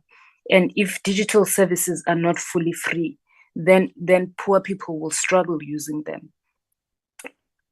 And another thing, maybe just the second last, Chair, is to raise something that is of critical concern to me, because if digitizing services I'm wondering if these digital services will lead to job cuts in government offices, because we've got like admin staff and clerks. I just wonder if this is not going to affect them, and it is not going to escalate the already high unemployment. And if these jobs are lost, what plans are there in place for the affected workers? And maybe the last one, we are always very concerned, Chairperson, with contracts, right? These outsourced consultants and contracts. So I just want to know who will benefit from these contracts to build these digital systems, because we know the scandal of digital vibes, and how we're going to make sure that the politically connected are not going to exploit these opportunities, right? Because you've got the big tech companies and politically connected businesses who might exploit this for their profit. And they always exploit, but they always fail to deliver. So I just want to know how we're going to prevent that. I'll leave it there, Chairperson. Thank you. Thank you very much, Honourable Kilise, and indeed, to yourself and to all other members of the committee, I would like to say that if you have any requests for investigations that is within our oversight function, as it sounds like the issue you are raising might be, you are most welcome to put that in writing to me, and I will then assess it In most cases, if an investigation is needed, and it sounds like in your case it might be needed, we will defer to the Public Service Commission to do the necessary investigation. But I will wait for your letter and the contents thereof to see what is the appropriate way to take forward.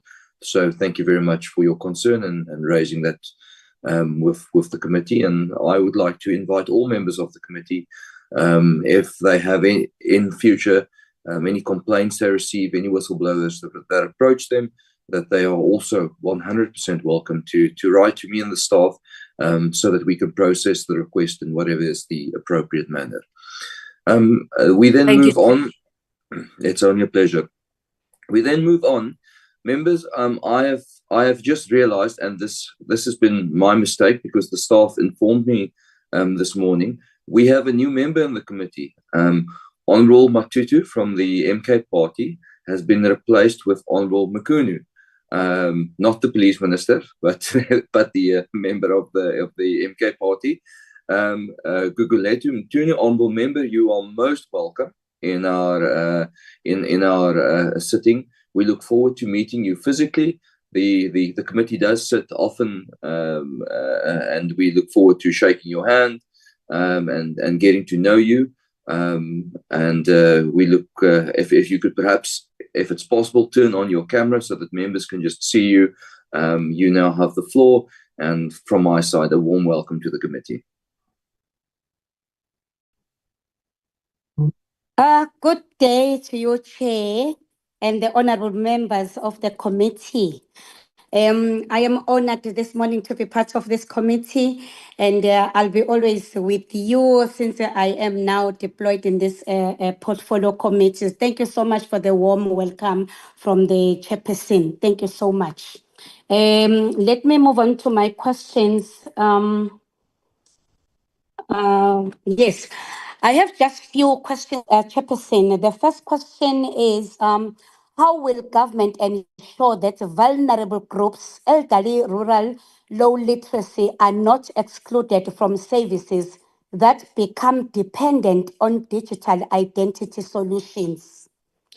And the other question is, has the DPSA secured sufficient budget allocations for implementing large-scale projects like digital payments, infrastructure, and universal?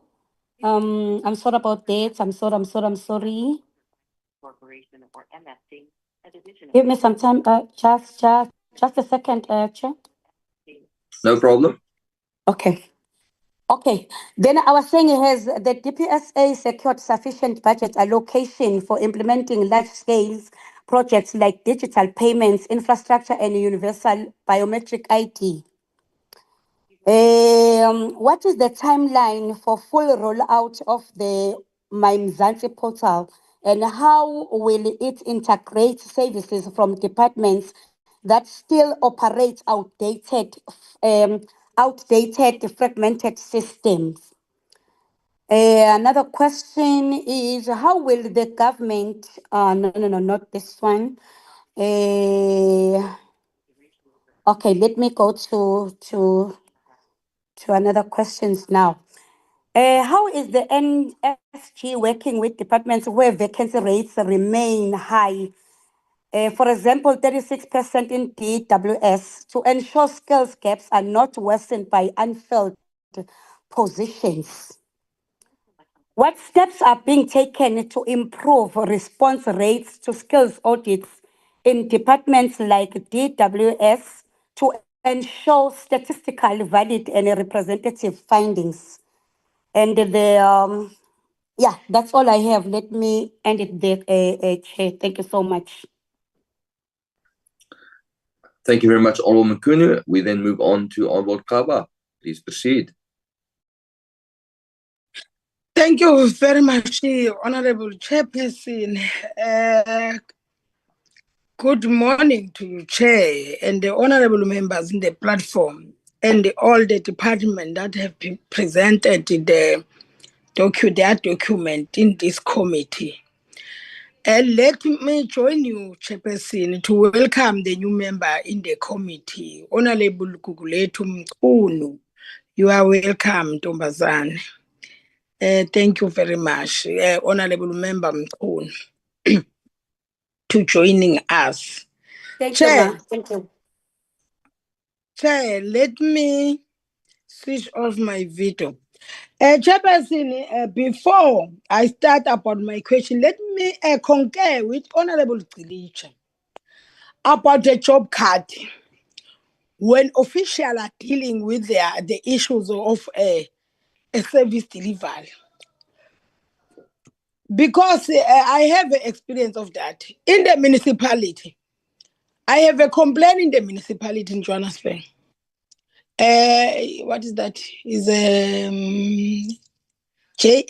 I forgot the name of this, but in Johannesburg, they came and do their service delivery to the people. I go there. I went there. Well, because even myself, I was having a problem with my rates and taxes going up. And also myself, I'm not using the municipality water. I have a borehole. The borehole that I was done it in 2021. When I arrived there, they pretended as if they are helping me. Even myself, I was happy that I've got helped. When I go to the municipality to check what was the finding in my house, in my yard, what is the report says about that, the complaint that I bring it. One of the officials open the computer, check, said, no, Mama, there is no job card here. I can't see what was your problem is. Remember, the people who are serving me is the headquarters of water in municipality.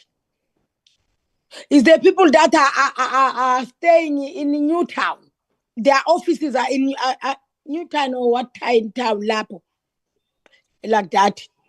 So I was worried how, if there is no job card, how are you going to see what was my problem, even yourself as an official, before me explain to you? Because I did explain to the one that was helping me when there was a Mbizo. It seems like these officials, they go and call him Mbizos. People come and they just asking you a question, and nothing to do about that. But they'll be ticking box that we went Ivory, we went Midrand, we do this, we do that. But if there is no job card, how are you going to say no? We see this woman and we resolve the issue of this woman about this and that. Yes, this issue of professionalization, I think it needs us, Chair, to go to all municipality now to explain about this school of governance, the professionalization. Thank you, Chair. Let me go to my question, Chairperson. I was just agree with the Honorable Grisha because this thing, it happened to me as a member of parliament. The way these people, they are not respecting people. But they did not know that I'm a member of parliament. After that, Chair, I called the board chairperson of the water. I said, hey, if these people, they don't want to work, why can't you fire them? Because I went to them with all the community of Ivory Park, with the intention that we need help. And they promised to help us. And that if there is no job card, how are they going to rectify my problem? Because even them, because they were serving many people, they won't even know now. Okay, sharp. I was just clarifying that thing. Chairperson, in the DPSA, let me welcome the presentation. It was very good and fruitful, Chair. Both of them from DPSA and the School of Governance. Chairperson in the DPSA, considering the non-availability of competency frameworks across departments. Will the public skills audit methodology framework developed by the DPSA assist the department in guiding the skills audit processes? Another question, Chair. Is it not high time the Department of Public Service and Administration and COGTA develop a national guideline with standardized tools on skill audit to be implemented across all spheres of government? The last one, Chair. Based on the study, how can the government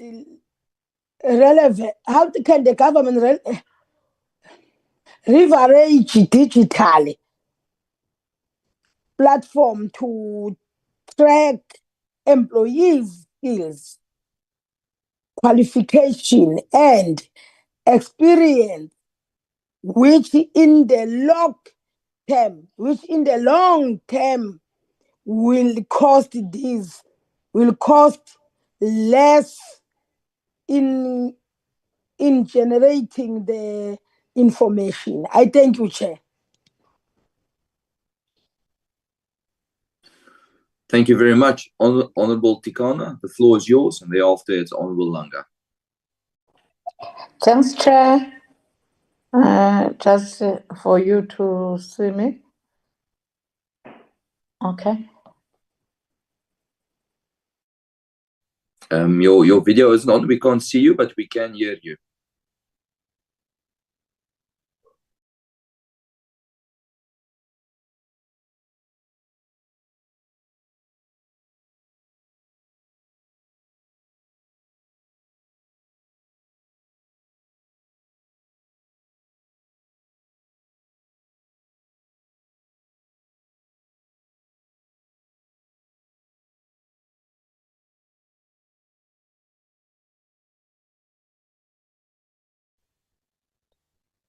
Hello.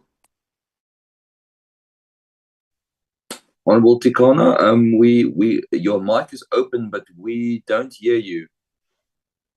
Thanks, Chair. I was disconnected, but I came back.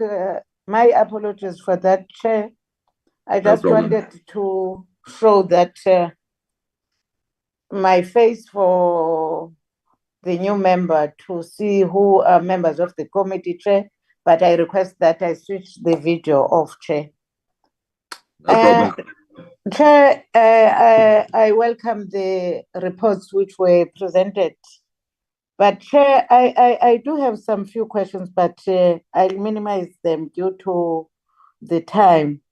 Chair, it's unfortunately I didn't hear well of the role of the Department of Monitoring and Evaluation in the project plan, which was presented just to make in place to monitor the effectiveness and efficiency on the project. If they can elaborate more on the role of the Department of Monitoring and Evaluation. To add on what Honourable Kolisha have said on the issue of elderly people and the use of 100% biometers for grant recipients, is there any training which is going to be done to elderly people? Can we, or for the skilling of them, for them to be able to use the digitalized services or to be able to access those grants? Because we have to measure the resources to be expanded on the project, or when we capacitate them, will it be useful as we wish as a country if we invest to those elderly people for that certain program?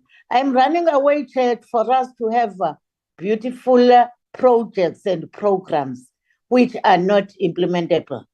Because we can talk, we still have areas which people do not have access to internet and Wi-Fi. How then can we make that?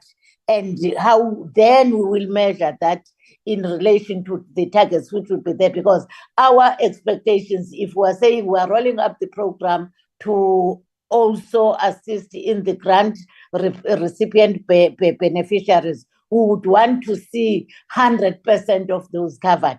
But it will be better for the department to take us through on the clear plan and timeframes, as much as we understand that it cannot be implemented during one financial year, but we must have an understanding of how that can be done.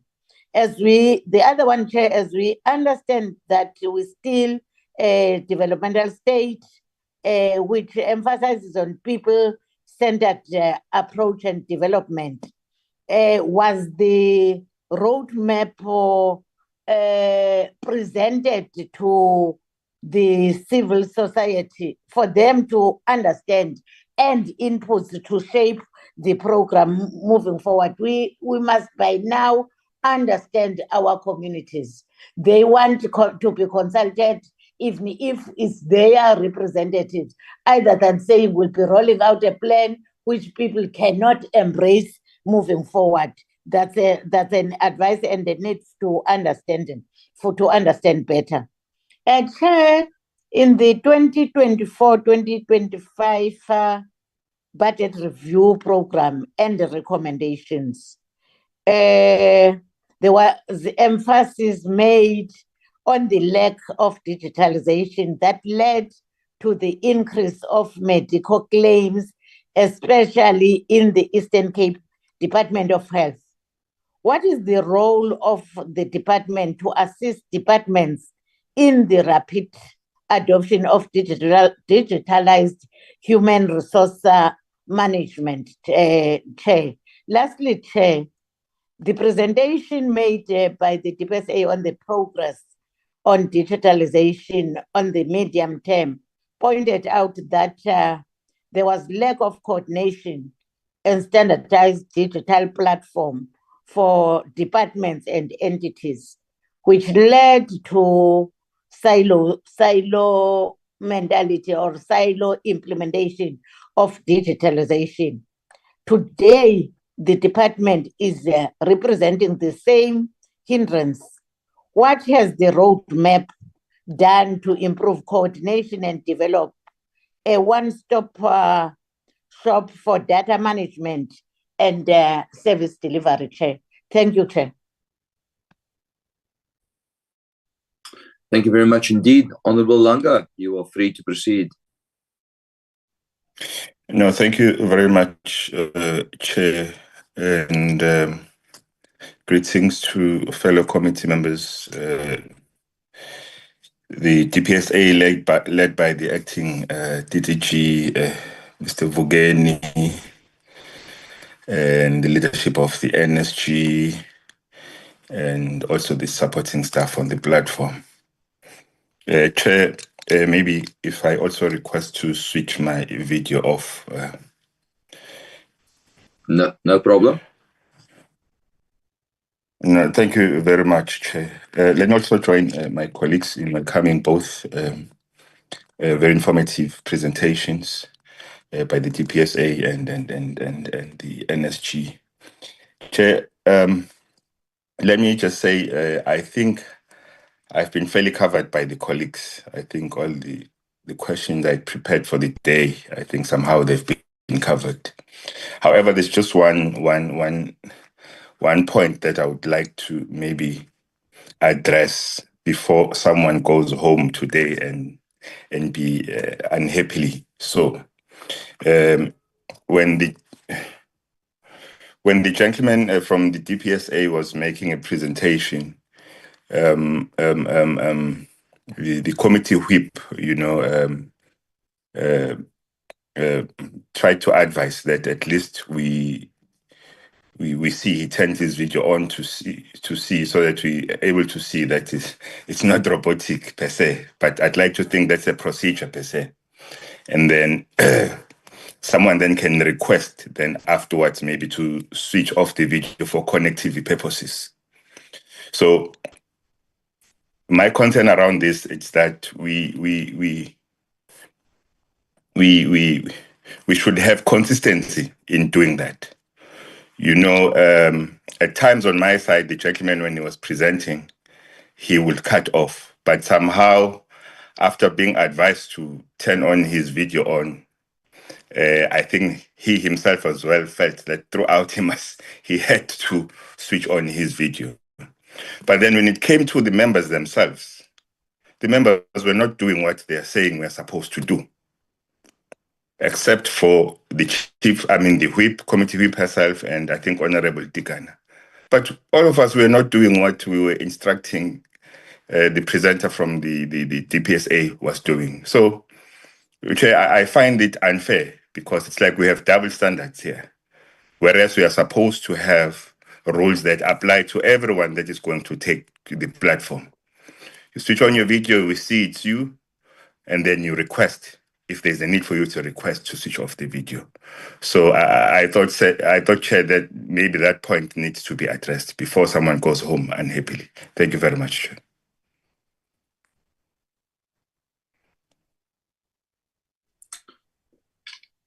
Thank you very much, Honorable Langa.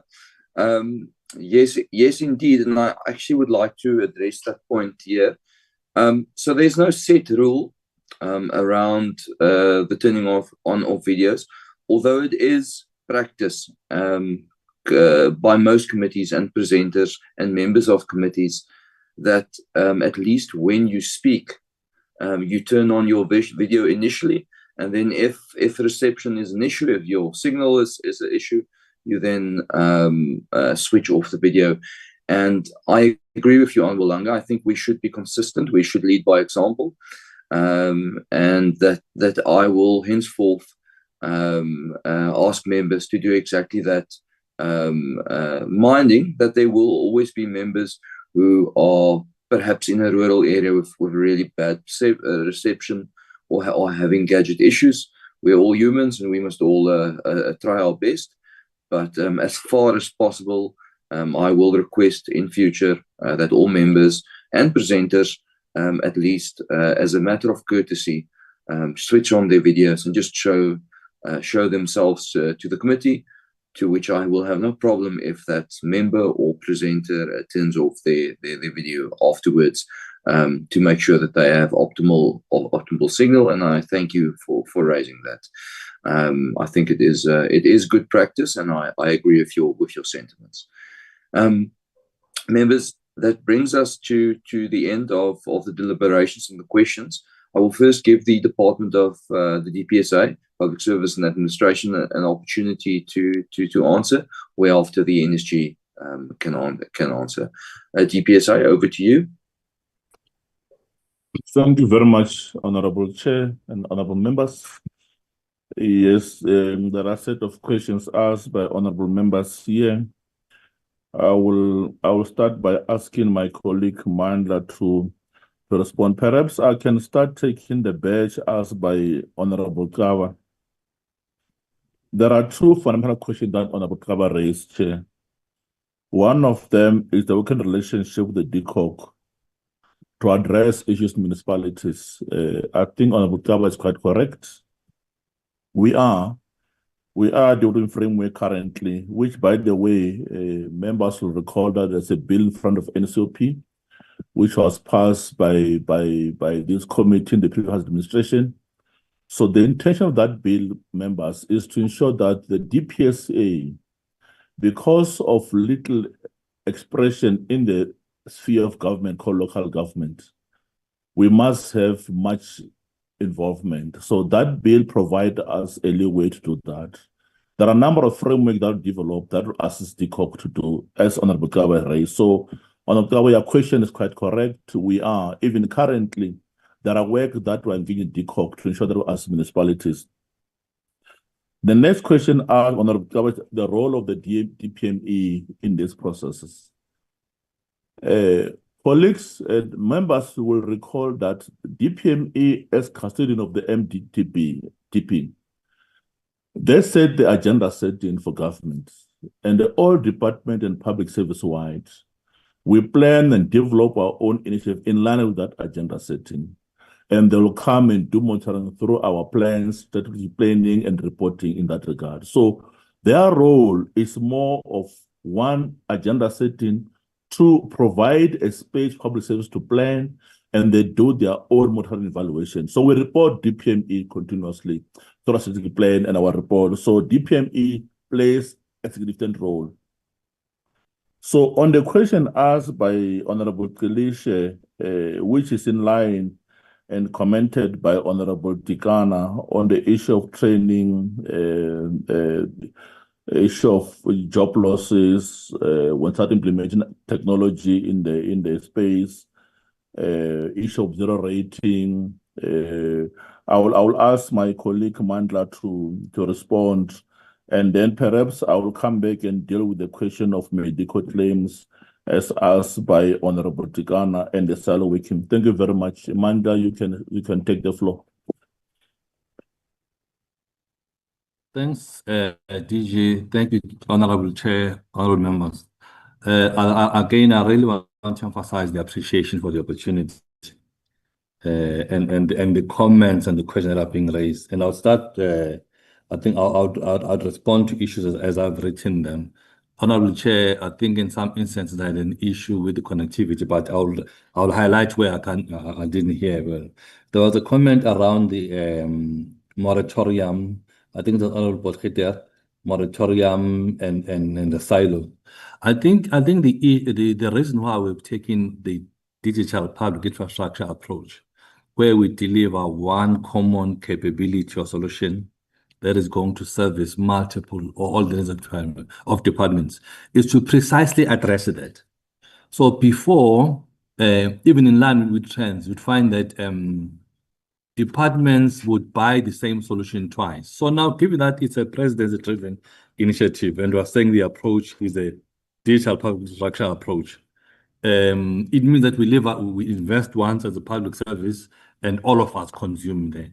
And the reason why the approach, if you recall the presentation, is collaborative is because we need to understand the needs and the requirements of each stakeholder or department.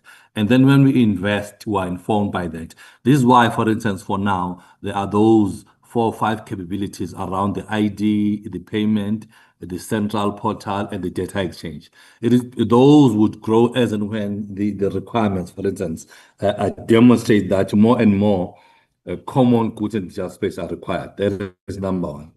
Number two, there is an issue around local government and provincial. Yes, local government and provincial were consulted, continue to be consulted. I can highlight to honorable members that as I speak, one of the reasons why I apologize upfront about the quality is because I'm in the provincial session for the Northwest province. They are doing their own IT planning, and they invited us as DPSA. So the area is a bit open. So why, as part of the conversation, it's not the first time it's an ongoing conversation around digital. So from a consultation perspective, yes, provinces have been consulted. Yes, there are plans to consult local government. I do know that in as part as DCOG was consulted and a part of the process. I think the team felt that we through SALGA we need to also go to communities and then or municipalities as well and engage them on the roadmap. There is one point that has been raised. Another point which has been raised is around issues of access. It was raised in different forms and time shapes, right? Or there's an issue around SOEs. SOEs during the current phase, they're not part of this approach. The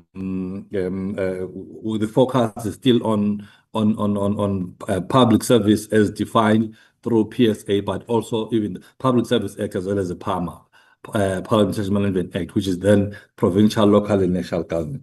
But certainly, in terms of them being roped in as we continue, that is part of the plan. Now, what is the difference? There was an issue as well around the honorable member. I mean, that's when I lost the connectivity. That says this thing has been done. Examples were cited of numerous projects that have not succeeded in the government. Honorable Chair and all members, there's one thing that I want to raise, and I'm not sure the extent which has been raised before. The challenges in the public service and IT have never been technology issues.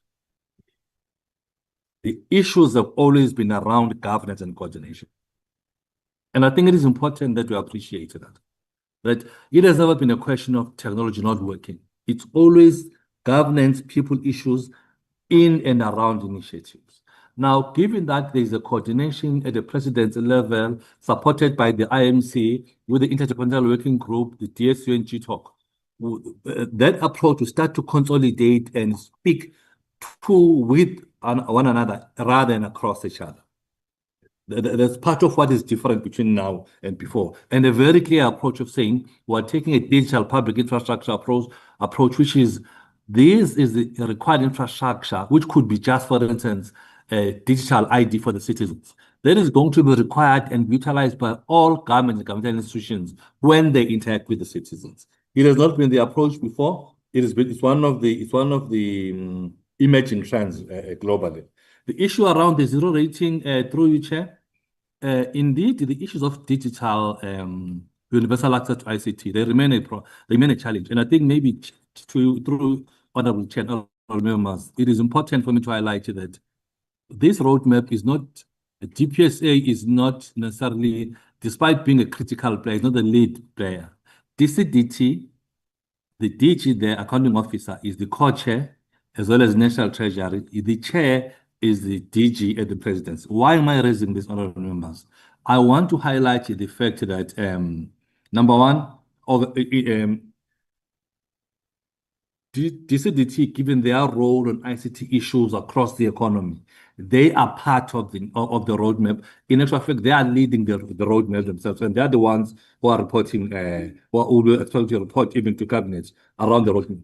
So what is in place to ensure that issues of universal access is dealt with?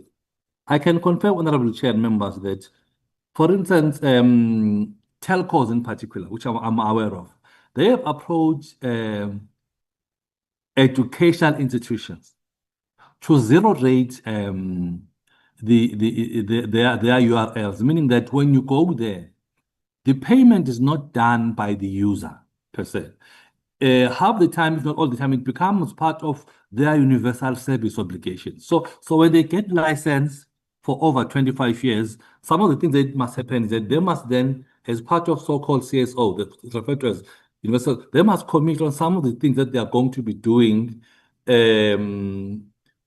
free of charge for the citizen. So zero rating, for instance, in this sense, it has already happened. It is happening now, realizing that there is a Maimzansi, which is need to be central and where all government systems are provided through. That as well has been identified as one of the areas that would need to be zero. So zero rating has indeed happened. In some instances, through you, Chair, you would find that in terms of law, there's even something called e-rate, electronic rate, where if schools or police stations, for instance, are not aware of that, it's coming from the Electronic Communications Act from DCDT. But if schools are not aware of that, then they will then not be in a position at times to kind of leverage and want to pay the 50%. Now, how do we going to ensure that the big multinationals are not the ones who are benefiting from the roadmap?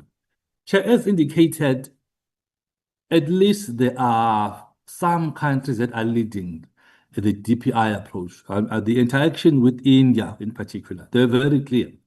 If you are going to rely on proprietary software to transform digitally, forget it. It will be too expensive. That's what India said to us. Consequently, the 4 capabilities that I spoke about, we are using an open source approach. So for instance, right from the Maimzansi, it's already in place, it's developed from that, and that is what we are going to be using. And we're very clear about that. And of course, there's discussion and attempt to convince each other internally around the importance of this, because if each time we need to improve service delivery, we must then pay service provider, it will be too expensive, in line with the lessons that we have learned. There is a question around the cutting off jobs. Chair, I think that it is important that we appreciate that when we talk digital transformation, I indicated that number one, it's not just about technology. But number two, it's about leveraging each technology to improve the efficiency and effectiveness. Now, in areas where there are manual and repetitive work, digital transformation does lead to job losses in areas that people are not interested in. But what is the thinking and the planning of the public service? To reskill people who are doing those categories of jobs. Hence, one of the things that I indicated, it was one of the reasons why I raised the issue around the responsibility of DPSA, emanating even from the law, to say, then there must be a review of how can those roles be changed. Because, Chair, the unfortunate thing is that digital transformation leads to what is referred to as disruption. Now, if we fold our arms and do nothing, the citizens are going to have an experience of interacting with the private sector on one hand and the government on the other hand. And we'll be busy chasing our tails when they are now unhappy about their experience when they're interacting with the government. So it becomes important that at some stage we do look at the jobs and say, how should these jobs be performed without necessarily cutting them? To say people must. So you reskill, you reskill and you recapacitate public servants to do the same job differently or play other different roles. And that is why, for instance, there was a slide that even talked to skills development. I think I'll respond to one or two other issues. I think does DPSA have got budget? The digital payment, Chair, again, this time around, departments who are in that space almost by their mandate are leading. So it's not money that is sitting at DPSA. Yes, DSU does have some budget that is able to get and have, but it is the respective departments that are leading their respective environments. Honorable Chair, I don't think I want to repeat some of the issues that were raised and responded to by the DG, but suffices to say that if I may respond to Honorable Xaba Njaba, spoke about her frustration going to a municipality, probably in closing. And then I say, Chair, imagine then if as part of defining the role and the job is to say monitoring or inspection in the public service is a standard function. Be it at health, be it at labor, be it at transport. And maybe as a requirement, when they go to these sites, they must wear, people must either carry tablets that are able to provide at this geolocation and sync with servers at departments, or even vests that have got cameras.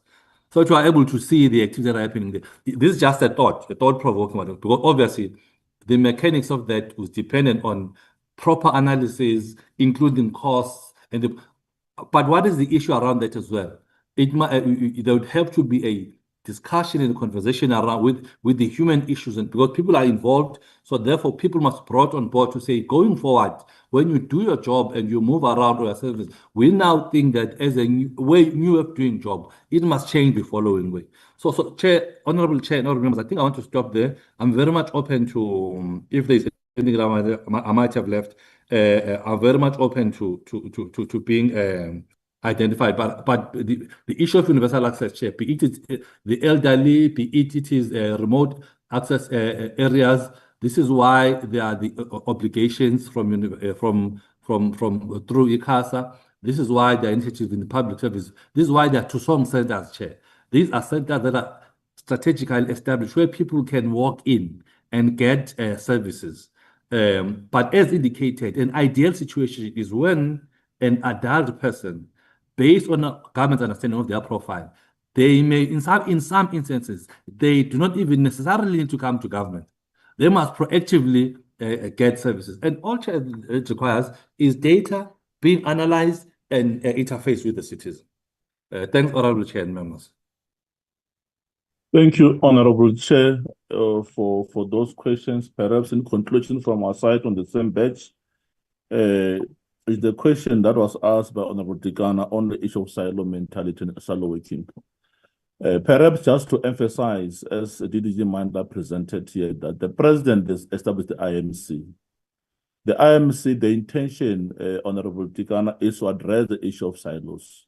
All critical departments and institutions are part of the IMC, which now report to presidents. This work that we're presenting here now is in the president's office. So you can see the president taking over this work, where departments now converge in terms of working streams. So we are part of that working streams.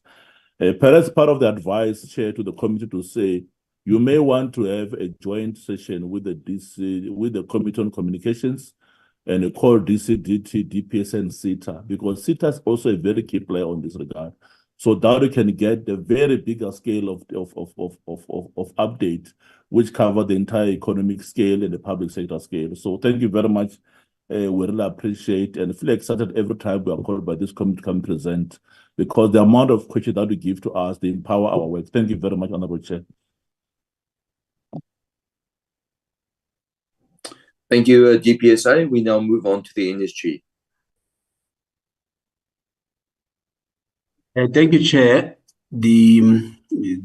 As I said, we're doing this with my colleague, Dr. Maja, and also several other senior managers who always attend the portfolio committee, out of respect for the committee as well as for them to understand the discussions.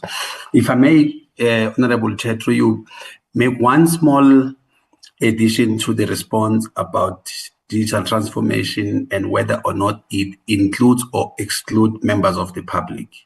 I wish to make an example of the South African Social Security Agency, SASSA, wherein poor people living with disabilities, as well as children, although it will be their caregivers who are applying for them, are today over 90% of them accessing their social security grants electronically. That means they are using debit cards and they transact in places, in points of sale and other places in the post office network and where SASSA has made a designation. This, Chair, is a significant marker of how people, including the elderly and poor people, are themselves making use of digital platforms that are available. When they do so, transact in points of sales and elsewhere, they are able to buy successfully the groceries and other needs through these debit cards. They are also able to check through text messages how much has been transacted and what the balance is. Of course, the system may not be 100% perfect, but this is a signifier of what is happening on the ground.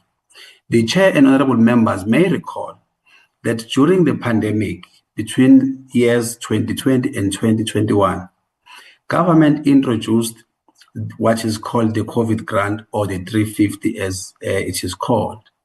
During that period, SASSA offices, like many other government offices, were closed. People successfully applied for 350 grant, over 14 million applications at least. And in the first few months of implementing the system, over 6 million people were able to receive those grants. None of these millions of people who applied for this grant set their foot in a SASSA office. Of course, they were collecting their money in post office and elsewhere, those who do not have debit cards at the time. This was an entirely electronic process using basic digital platforms like WhatsApp and USSD, which is number, star, and hash, which many people are actually using to buy airtime or to recharge their electricity vouchers. By this, Chair, I am saying that members of the public are able to use digital platform, but on a condition that the choices of technology made by organs of state must be accessible to them and not be complex. An honorable member earlier two of them raised issues about local government, for example. Some of them have introduced applications or apps where people can transact, but some of them are very complex. But with SASSA, using WhatsApp, email, USSD, enable people to apply. And during that period, there were millions, as I said, and they were transacted. About 250,000 of them were found to be fraudulent. They were building the algorithm on the go. They stopped and reversed those type of transactions. So it is important, Chair and honorable members, as my colleague, the DG, DPSA and DDG were explaining, it is all about the choice of technology that organs of state are choosing, how accessible they are, and that those, if I were to use an example or the language used by SARS, that those ought to be user-friendly. When you make a choice that thinks about members of the public and not the interest of those who are making decisions, ourselves as public officials, you have a greater chance of success. And that is why if you look at the e-filing platform, it has constantly been getting better from a user interface point of view. And through the training programs that the colleagues have referred to, done by ourselves as NSG, working with DPSA, NEMISA, and other organs of state, including with OEMs themselves, we are trying to drive the point by conscientizing public servants on the choices they need to make, that they must be user-centric. Think about the public before you make a choice. How difficult will it be for them to access them, including the issue of whether or not it will be too cost-intensive if they use that particular type of technology. So if you want people to download a 5-page PDF as a precondition for them to fill a form and then make a submission, we're making it expensive to do so because we need data to download such a huge file, as opposed to if it is HTML, if it is embedded, a basic tool where people can say, respond with 1, 2, fill in their details. That will be quicker. It will also be cheaper for them. So the choice will be important. And in many cases, those also tend to be, cheaper as well. I thought I must make that emphasis, Chair, because with Home Affairs, as we are aware, they are already using those systems. People can book an appointment and go into a shopping mall, which may be near a place of work or is near, a traffic exchange, and be able to do it, get their appointment at 9 o'clock as per the appointment which people have made using the digital platform that the Home Affairs has been piloting over the past several years. In regards to the skills audit, Honorable Chairman and members, the skills audit is representative. That's why Dr. Maja, and he will explain again now. That's why he said there are different phases in how the methodology has been designed. The desktop part for SMS, it looks at all SMS, so it's not just selecting people, because you want to have an understanding that if there are 100 members of SMS in the department, which includes directors, chief directors, DDG, and the DG, what is the skills profile across all of them? So we're not doing any sampling in that regard. Where we are engaging HR officers, it is also across, we're not doing sampling. So DDG's corporate services as well as heads of HR are very active in that regard. And of course, when we do the survey parts where you are collecting, that is where then it will be a representative sample.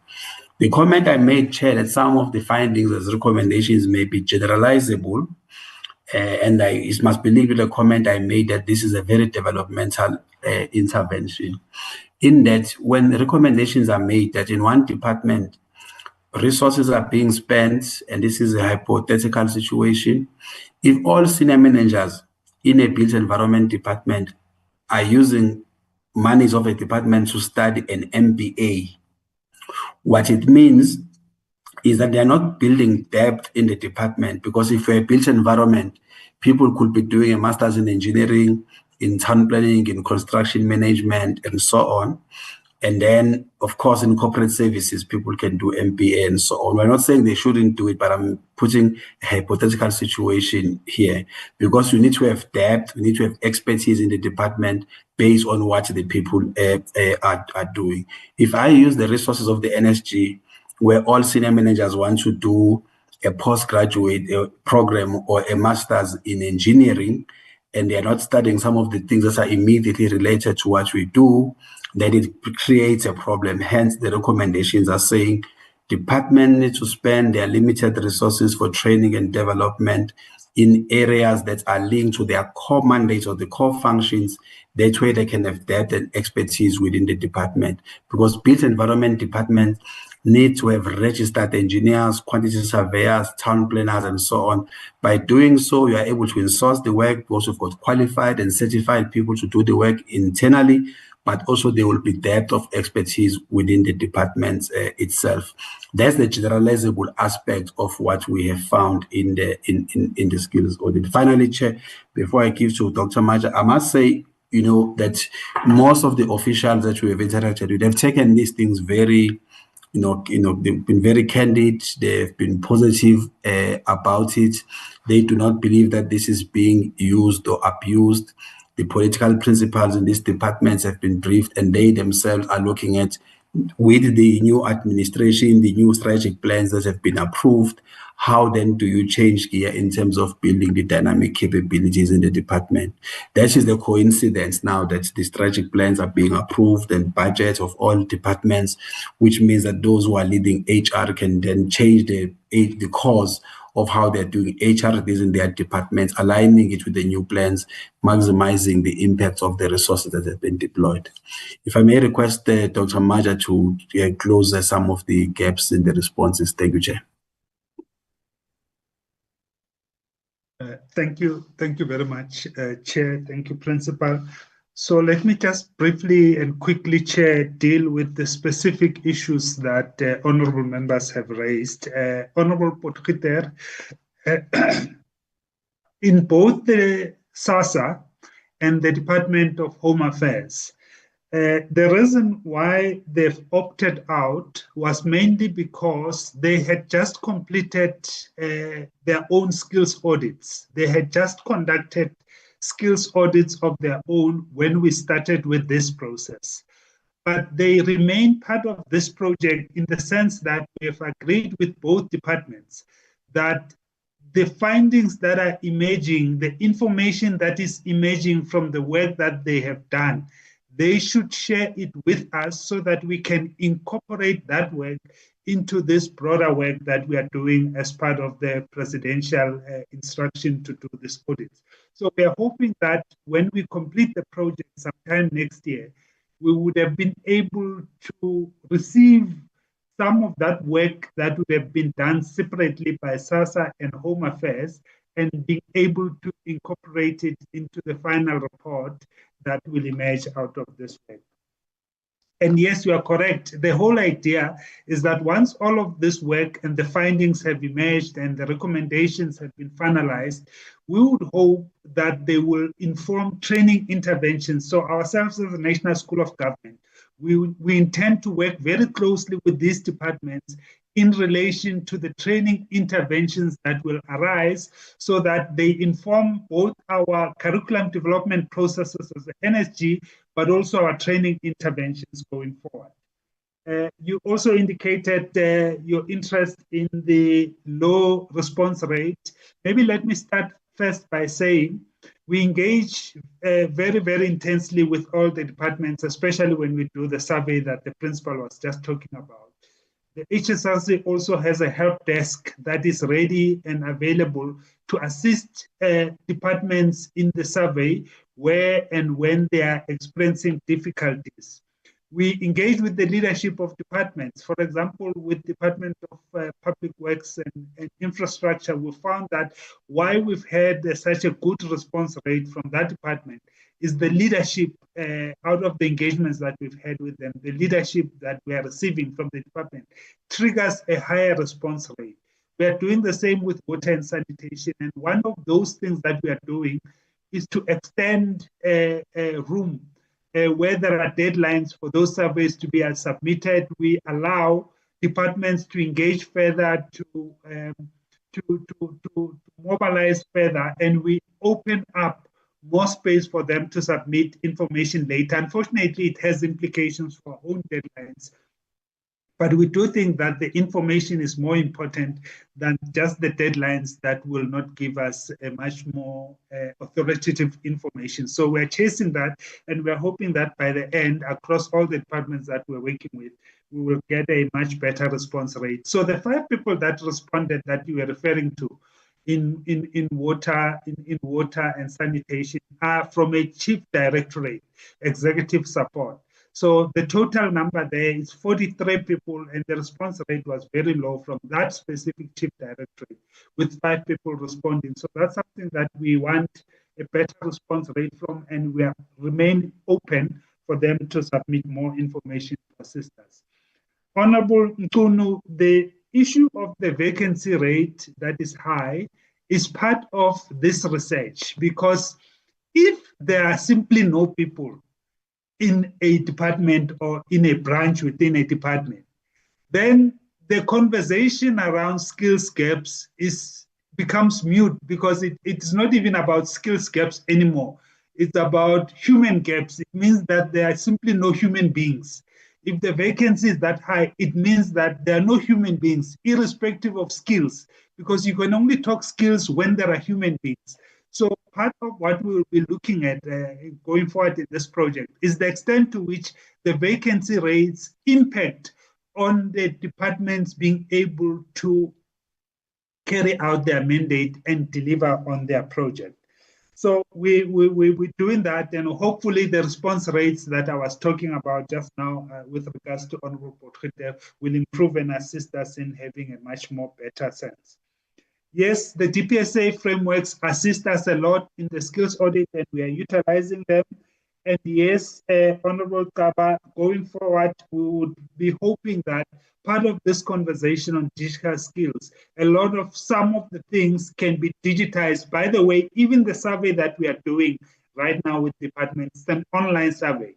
So we are already taking advantage of the digital environment to ensure that we have a much better response rate going forward.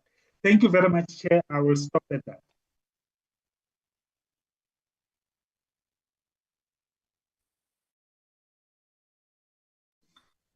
Thank you very much indeed. Honourable members, that concludes the deliberations portion of our agenda. We now move to the last point on the agenda, the adjournment.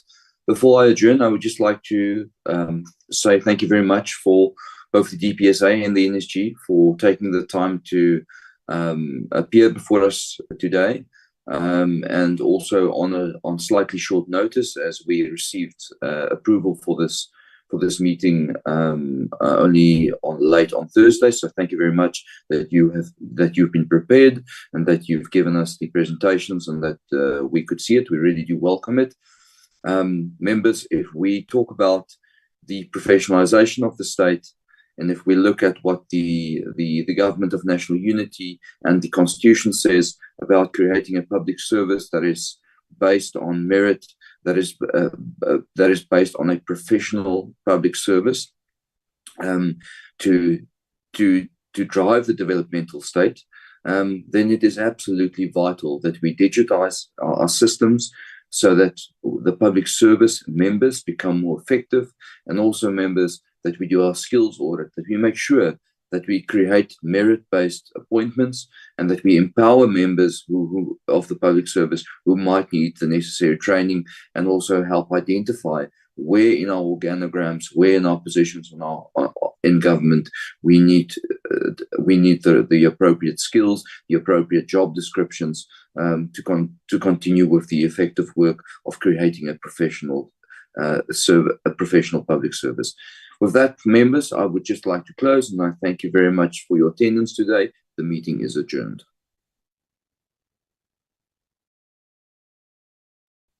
Thank you, Chair.